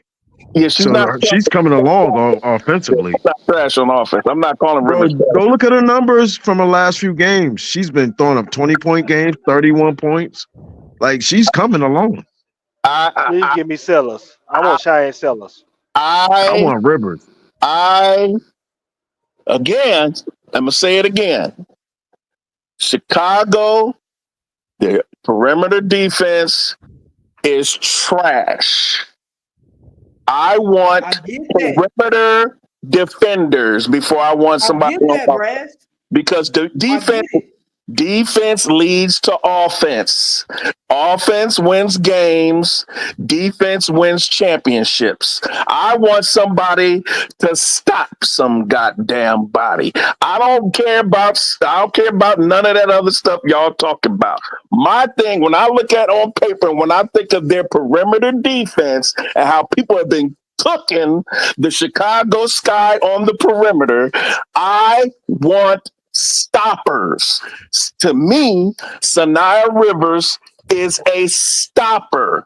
You can stop somebody, you can win championships. That's it. If they can't score, they can't win. And with Centron, and with Centron and Sanaya Rivers, my perimeter defense is pretty much on the way up. Right. Can I speak, please? Give me just a second. The only thing I wanted to say is I'd rather have Sellers because I like her offensive creativity. I like her playmaking ability. Now, she's not as fast as penetrating when it comes to getting into the paint like Olivia Miles. But I've been watching her the last few games. I'm impressed with her. I would rather have Sellers. I got you. I'm not arguing about her offense. Sellers, I like Sellers. Her dad played for my Buckeyes, so I like. She's from Cleveland. I like her, but defensively, she's not Sanaya Rivers. I need defense. But so here's the thing, and again, I'm just gonna preface this by saying what I said a few minutes ago. If you get Citron and Sellers, that's a win. If you get Citron and Rivers, that's a win. If you get Sellers and Rivers, that's a win. So for me, we picking nits. But for my money, if Citron is the number 3 pick, I solve part of my perimeter defense problem. And with Sellers, I get 2 of the things that I need. I get dynamic point guard play. I get dynamic point guard play, and I get dynamic defense. Now, if you want to go 1 for 1, who's the better defender? Yeah, I'm okay saying that Rivers is the better defender, but in terms of overall upside and what the Chicago Sky needs, I think for me the better fit is Citron and Sellers. But B. Will, can Sellers play the point in the W? Yeah, I think so. Yeah, yes. I think so too. I do too. If Olivia Miles can play the point in the W, so can Sellers. Yeah, Sellers is Sellers could definitely play in the NBA, WNBA. I'm not arguing that. I'm not arguing about if that's the case. If that's the case, we get Sellers then. Good. I agree with Zoe offensively. Uncle J.E., I've been saying that the whole time, and y'all been fighting against it. I've been but I like Rivers, man. I love Rivers. She's athletic and everything. I know you do. That's why I said I think Uncle J.E., you speaking from biasness and not how they fit with the team, and I get it. Sometimes it's like that. I get it. I get it. Yeah. Sellers biasness. Let me ask you this. Let me ask you this, though, since you're talking about fitting in with the team. Why wouldn't Sanaya Rivers fit in with the team? I wouldn't. I just said got Citron and Sellers, You got the positions are more interchangeable. The coach isn't limited. I think if we get Rivers, the offense is limited, and the sets that we can run, the mix and matches are limited. It might even limit Angel Reese from moving to the 5 position sometimes. Based on I what? think it just limits the offense. Based on what? The heights that's going to be out there and who's going to be on the perimeter. I don't care what y'all talking about with this Rivers defense. She is not guarding no threes in the W. She is getting cooked. Now you saying Sellers could play the point, and then W is faster, is stronger. You mean to tell me she could play the point in the W? Yeah, Sellers, yeah. Oh no, that's your bias because I don't think she could play the point in the W. Why she can't? What makes because it's faster. Why can Olivia Miles play point in the W but Sellers can't? Sellers, I think Sellers would be a guard, like a shooting guard or wing in the W, not a point guard. No, she's a point guard. I gotta go watch her again. Who gonna set up? I gotta go watch her again. Shout out to Bree, man. Shout out to Bree. I like the offense. I mean, yeah, I like Sellers as a point guard. And that's why I like her at that pick. I put it this way with me, J.E. I'll tell you what I prefer. I prefer Sanaya Rivers. Now, if we get Centron and Pagliuca decides to go with Sellers, I'm not going to pull my hair out and throw a temper tantrum. I'm not, because I like Sellers. But Bryce, you know, Jeff is not going to pick. Jeff not going to pick the players we look at. You know that. Jeff looks at things totally different than how we look at it. I'm hypothetically speaking. Hypothetically speaking, say he gets Centron, say he goes what any one of us would want or think we should pick. If he goes to Centron and Sellers, I'm not going to scream and howl at the moon and say that was terrible. I like Sellers.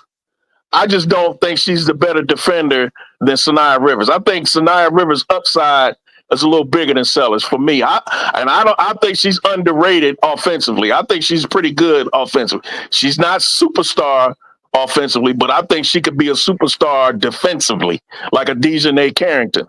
Dejanay Carrington is a good offensive player, but she's known for her defense. I think Sanaya Rivers has the potential to be Dejanay Carrington in the league. Now, guarding threes, I don't know, but guarding twos, definitely. So I'm gonna throw a monkey wrench. What about Janai Baker? Who? Baker. Janai Barker? Barker, yeah, Barker. I'm sorry. Oh. She's a 4. I'm not convinced on her. I'm not. Who is that? Baker. Barker. I'm sorry. She plays for UCLA. Yeah, she's a 4. She's a 4. She's 6'3" too. She's 6'3", very athletic. Very athletic. She's a 4. Yeah, she's a 4. She's very athletic. Yeah, she is. Hey, she actually underperformed. Her draft stock is dropping. Yeah. A lot of repeats. That was the next thing I was gonna say. I don't see nothing real special about her. I think she's even coming off the bench right now. Because at one point they had her. Somebody took her position. Yeah, somebody took her position. Yeah, she coming off the bench. Yeah, she coming off the bench. Big woman. Yeah. Yeah, that's because they had her rated. Some mocks had her rated higher than Kiki in the draft. Kiki, yeah, they had her over Kiki. Yep. Yeah, not anymore. Not anymore. Well, Kiki ain't even that high anymore. Olivia Miles, some people saying Olivia Miles might mess around and go number 1. I highly doubt that because nobody's passing up Beckers at that number 1 spot. But some people think that highly. Even if she hurt. Even if she hurt. But there's some rumblings out there, Zoe, for some dudes that they like Olivia Miles, but that's a minority. That's an extreme minority. Hey, listen, I would be surprised, but I wouldn't be shocked. Huh?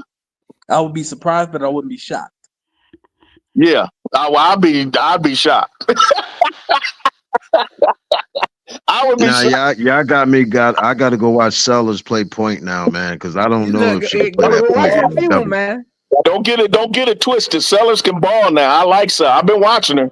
She can. No, ball. I mean play point in the W. I got to go watch that, man. I got to go. She can play watch point. the last game. play point and a W, bro.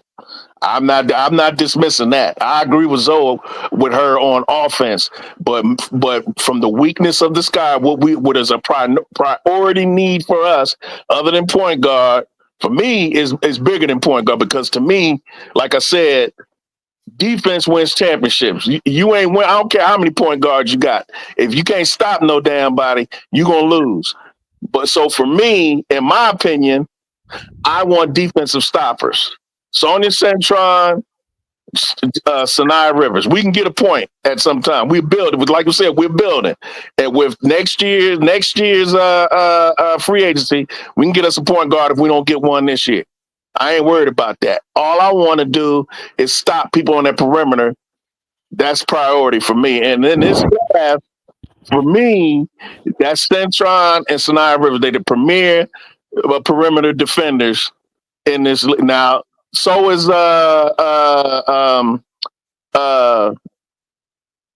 Raven Johnson.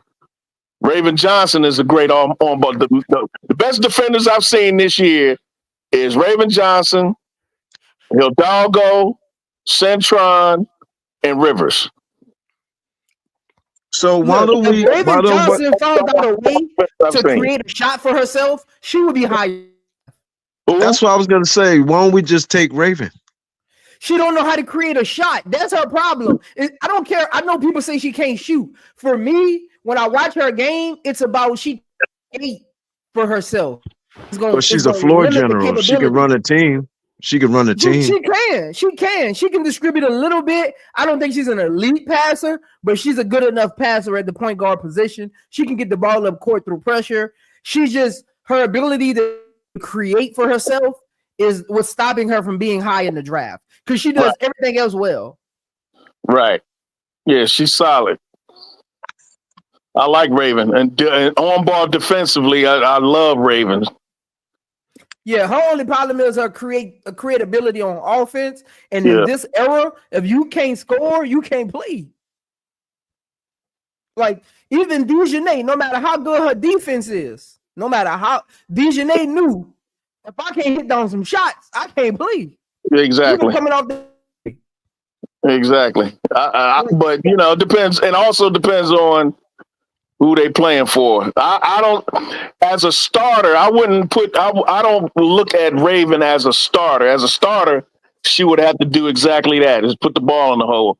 But for me, she would be a good off the bench point guard backup to run the team, play defense, get me some steals, get some easy buckets coming off the bench. But so Brad, how's Seller IQ? Does Seller have IQ? The high IQ, yes. Like Zoe said, she could do everything else she's good at. But this is really slept on because I think if Olivia Miles wasn't in this draft, Sellers would be the best point guard in this draft. That's true. Let's be honest. That's true. Because Paige is not a point guard. I'm not saying that though, because this is a weak draft. This is a weak draft when it comes to. Bro, wait. Sellers played with Angel. Yes, he did. He did. That's a fact. I didn't bring that up. I didn't even have to bring that up. I'm just trying to give y'all the point of view. They're taking Sellers, bro. They taking Sellers. Listen to him. I'm like, well, you know what? Like I said, Uncle J.E., I'm not gonna spit fire and cry in my soup if they pick Sellers over Sanaya Rivers with that 10th pick. I'm not mad. However, if it was me, I'd pick Rivers. If it's me, that's just me. I got you. I feel the exact same way about Rivers. I ain't mad if they pick Rivers over Sellers. I'm not mad at all. If it's just me, I would pick Sellers. There you go. Because I can't turn my back on that length, athleticism, and oh my God. So, hey, you know what? Everybody has their opinion. I'm not gonna make a man change his mind. All I know is I can't turn my back on that length and that athleticism. You can't teach size. You can't teach size. Sure. Look at this. Hey, Brad, it's not a big team. It's not a big team. You got, even though you bring Kenny the quarterback, she's 5'9", 5'10". But you got Sellers at 6'3". Kennedy Carter at 5'9", 5'10". You got Citron at 6'2", 6'3". I mean 6'1", 6'2". You got Angel Reese at 6'3", and you got Cardoso at 6'7". What There you are we go. doing? There you go. What are we doing? Yeah. What are we doing? There you go. Bro, Hey, and Brad. Rivers remind me of Ron Howard. That's who Rivers remind me of, Ron Howard. Rivers look like she more closer to 6'2" to 6'1". They got her listed at 6'1". She look closer to 6'2" to me. But go ahead. What you saying, Uncle Jay? No, I said Rivers remind me of Ryan Howard. Yeah. And say Rivers is 6'1" even. Her length makes her 6'7", 6'8". Yeah.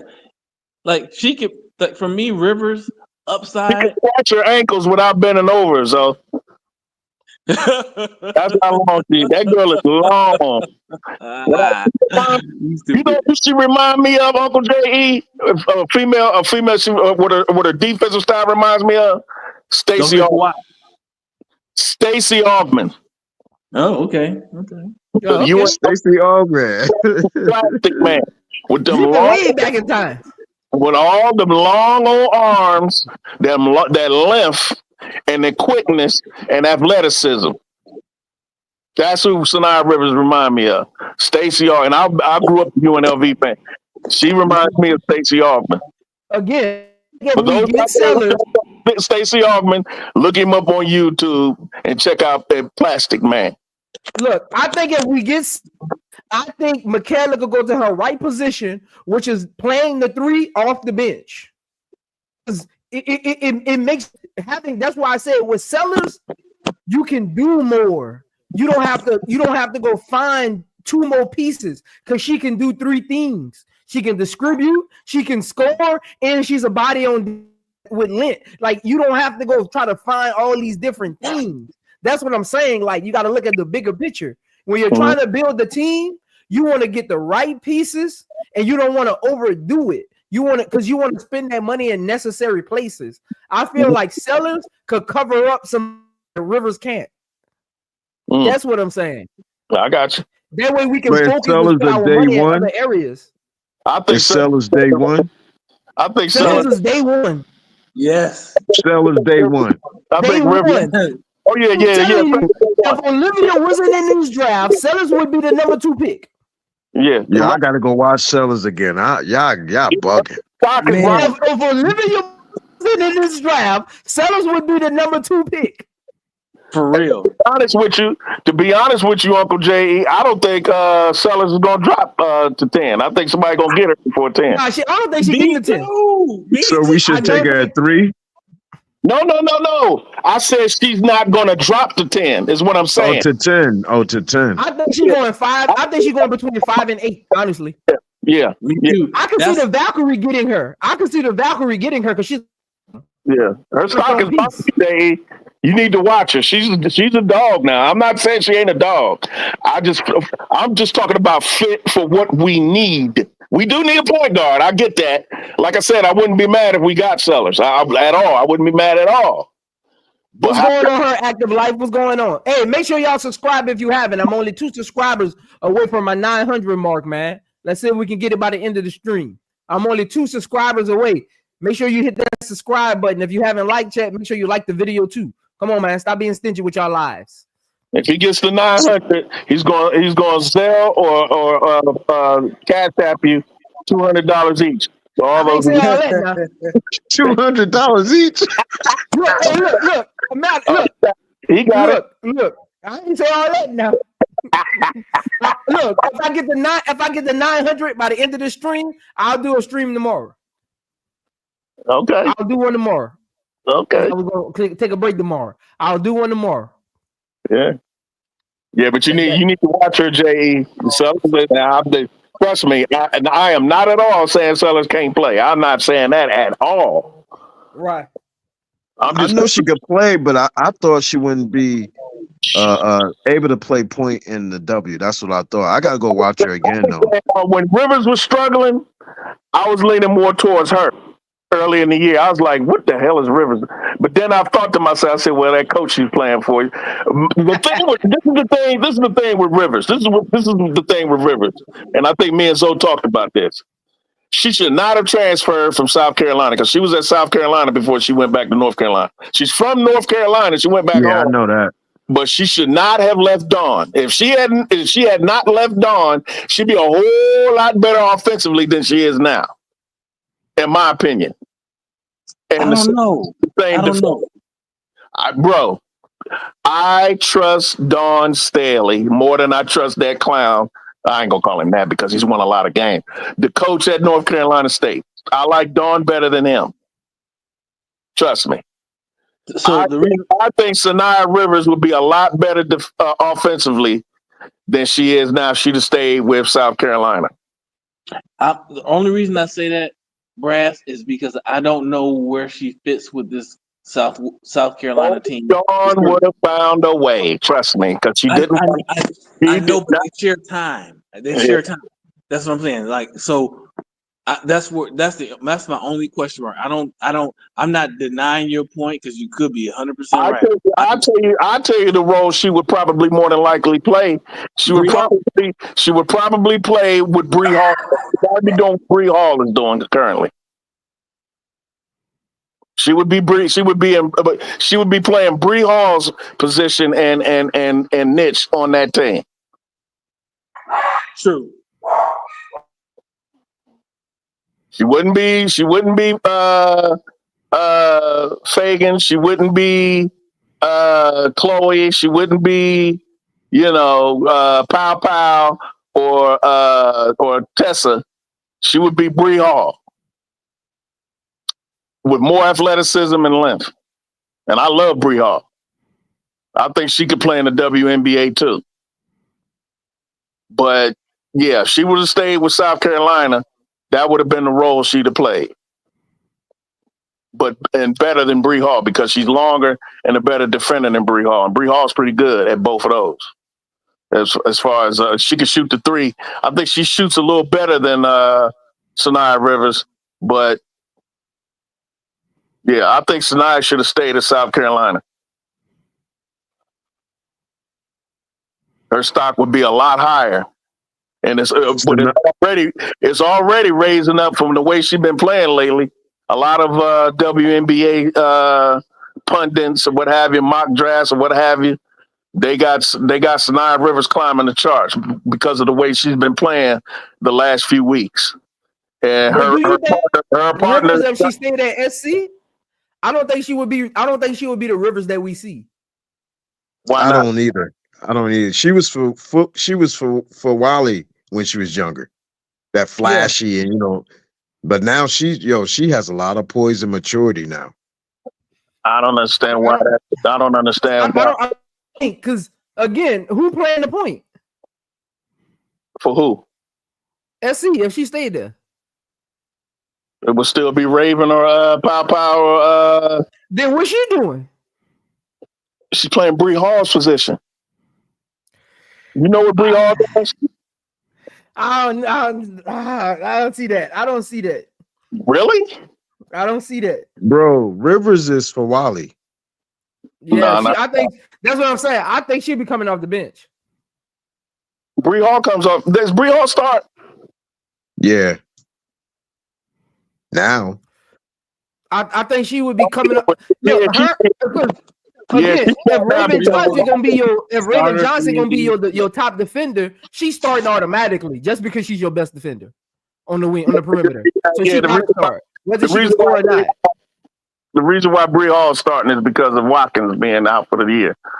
Because I don't think he was starting. I think Bree Hall was coming off the bench. But Bree Hall plays the Bree Hall been starting for 2 years. She's been their starter. She's been their starting 3. She been starting for bro. But on subject, what happened to Adele, bro? Like Adele, they threw her in the trash. No, I think she's coming off of injury or she was out. She's away from basketball. Plus, she's a freshman. It's gonna be a while. Bigs take a while to develop. Look at Sanaya Fagan. She's just now starting to come into her own, and she's been languishing on the bench for the last 2-3 years. And who is it? Edwards? Edwards is nice. Oh, Joyce. Well, Joyce was All-American. I think she was 3rd in the nation behind behind what's her name for UConn. She was number 1, Sarah Strong, and the point guard for Ohio State was number 2, and I think Joyce Edwards was number 3. Coming out of high school. But so Joyce Edwards nice. She's a legit 6'3", so she and a 4. She's a 4. But I don't know. I think the reason why Rivers is struggling is because she left Dawn. That's just me. I think Dawn is a better coach. I'm just talking about the team that South Carolina has, right?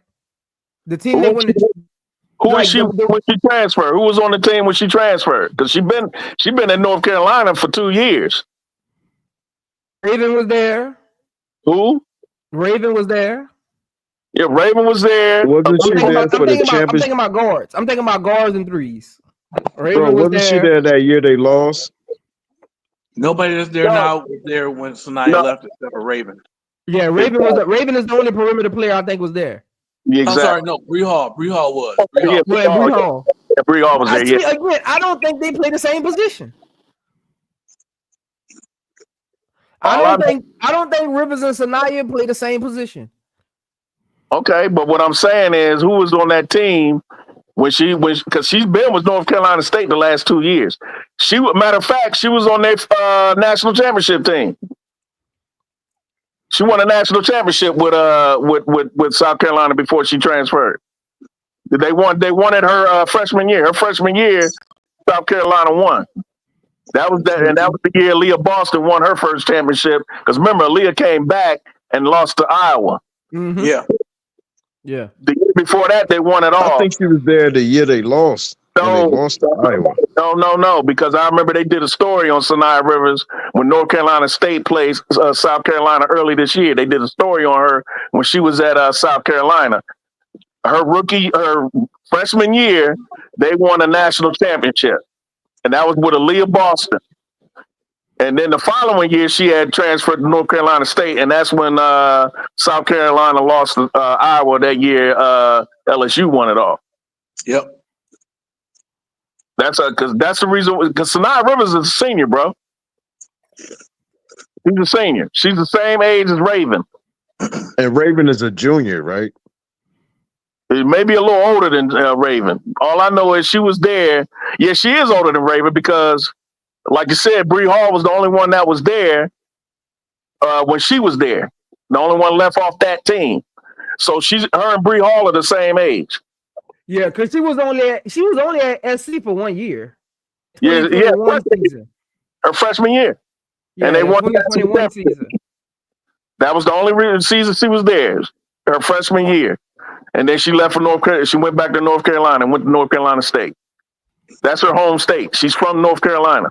She went to South Carolina, was there as a freshman, won a national championship, and then she transferred.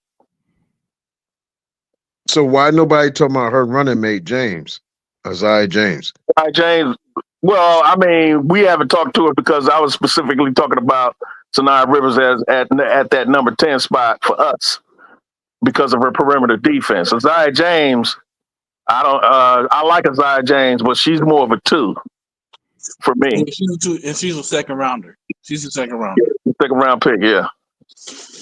Yeah, she's gonna be in the WNBA, but I don't know how long she's gonna be there. I mean, to me, her upside. I don't know much about her upside. I think she could stick in the league for a while. Yeah, she's clutch.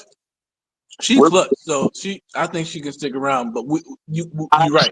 Against WNBA competition, I have to see against WNBA competition.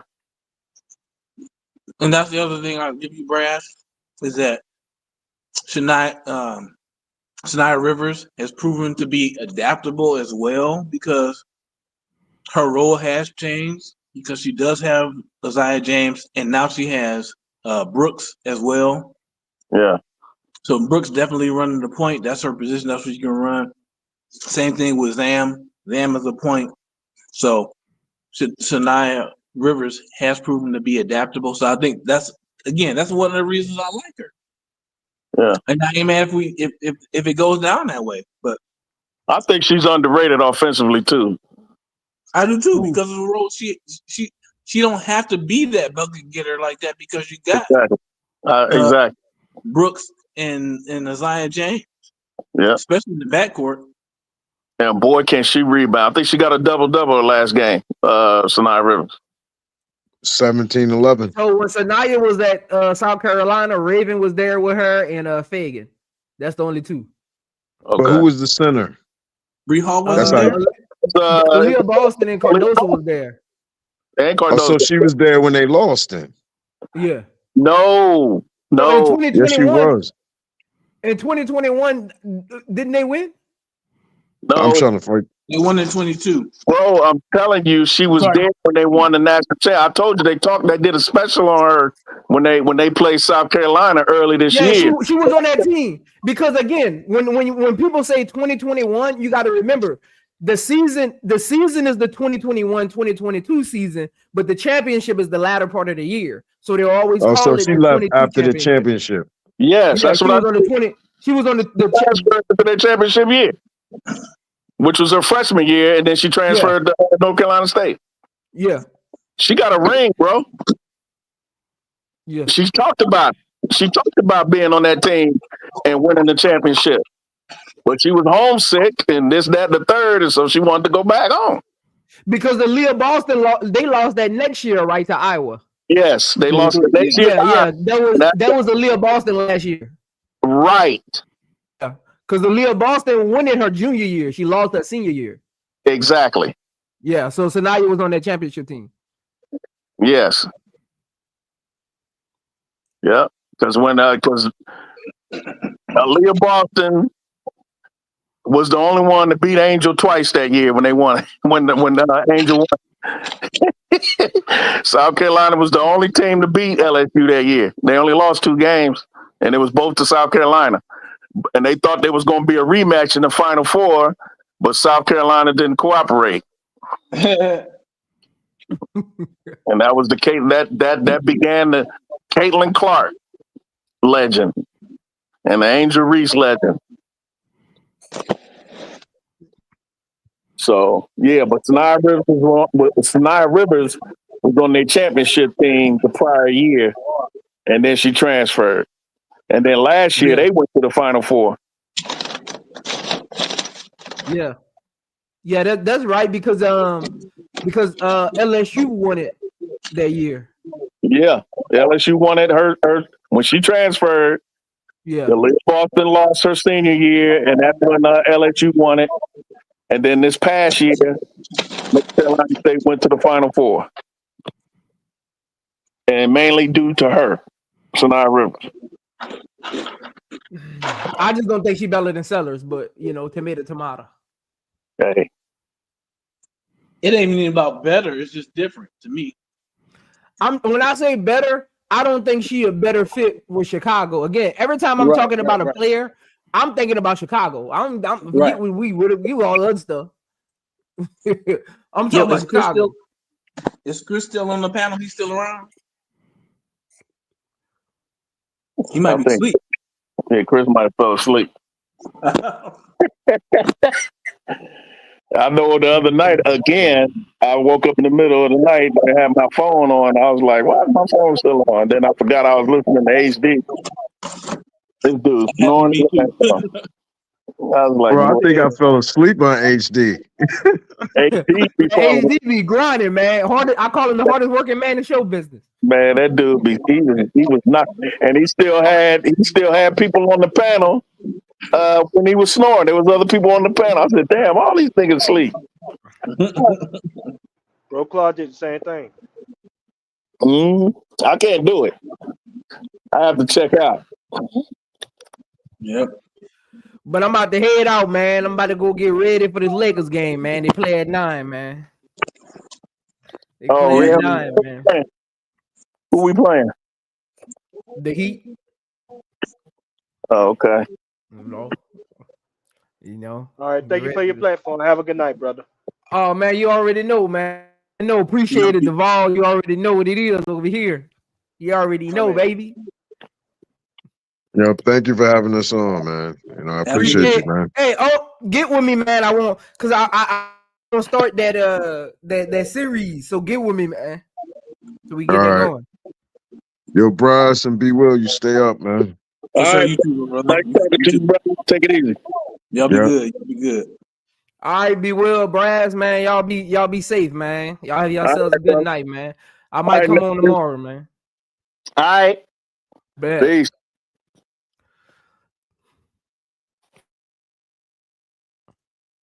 Again, appreciate all of y'all for pulling up. Let me look. Shout out HD for the $5 super chat. Shout out Miss Brinson for the $5 super chat. Shout out Simply Balling, Ball Dropping. Make sure y'all go follow my own KSAP for the $5 super chat. Hines Allen for $6 super chats, man. Y'all been real, man. Shout out for the super chats, man. Keep sending them super chats in. Appreciate y'all. Again, appreciate everybody in my chat. I see Tamika was in there. Miss Tamika was in there today. Welcome back, Miss Tamika. Shout out Bree. Shout out my dude HD. I know he at work grinding, but he listening. Shout out to him. Shout out to everybody came on the panel. Brass, Uncle J.E., Chris, Duvall, B. Will, man. Shout out to y'all, man. Miss Lisa, of Life, MJ. Who else was in the chat today? Sahid, Sports 263, TD, Bree, King Pisces, Nathan. Appreciate all of y'all, man, for always pulling up in the chat, as well as my wrenches like Duvall, Alicia B, Jay, B Will, man. Shout out for y'all to holding it down in the chat with them wrenches. Superfly J, shout out to you. Shout out to Demont. Again, Brian Hines Allen, T Carmilla. To make sure I ain't missing nobody, man. Make sure I ain't missing nobody. I always like to give y'all love at the end of my stream, man. I always like to give y'all love, man. Reddit, Milky Way, Craig Stringer, Miss Key with WBB Universe. Make sure y'all go as well. And my girl, Miss Gant. Shout out Miss Gant for always pulling up, man. She sent me a super chat yesterday. So shout out to her, man. Again, make sure y'all go follow the WBB Universe, KSAP, HD, Brooklyn, Showtime, man. Make sure y'all go follow their channels. Lakeisha got a channel now. Make sure y'all go follow Bro Claude channel too. Steady Serving. Make sure y'all go follow him. Shout out to Tay was in the chat today. Lisa, Miss Peach, Edward T, AL701. Who else was in the chat today? Shout out Brooklyn. Who else was in the chat today? Chris Strong, Miss Peach. Man, shout out to all of y'all, man, for always pulling up. Keep the chat going, man. I do this for y'all at the end of the day. Y'all keep me going, man. To all of y'all for support the channel. Dennis PC Gaming be popping in and out, but shout out to him for being in the chat today. Again, might be back tomorrow. We'll see. If I wake up in the morning and I got 900 subscribers, I'm doing a stream tomorrow. And it's a good one because I got something I want to do. So if I get 900,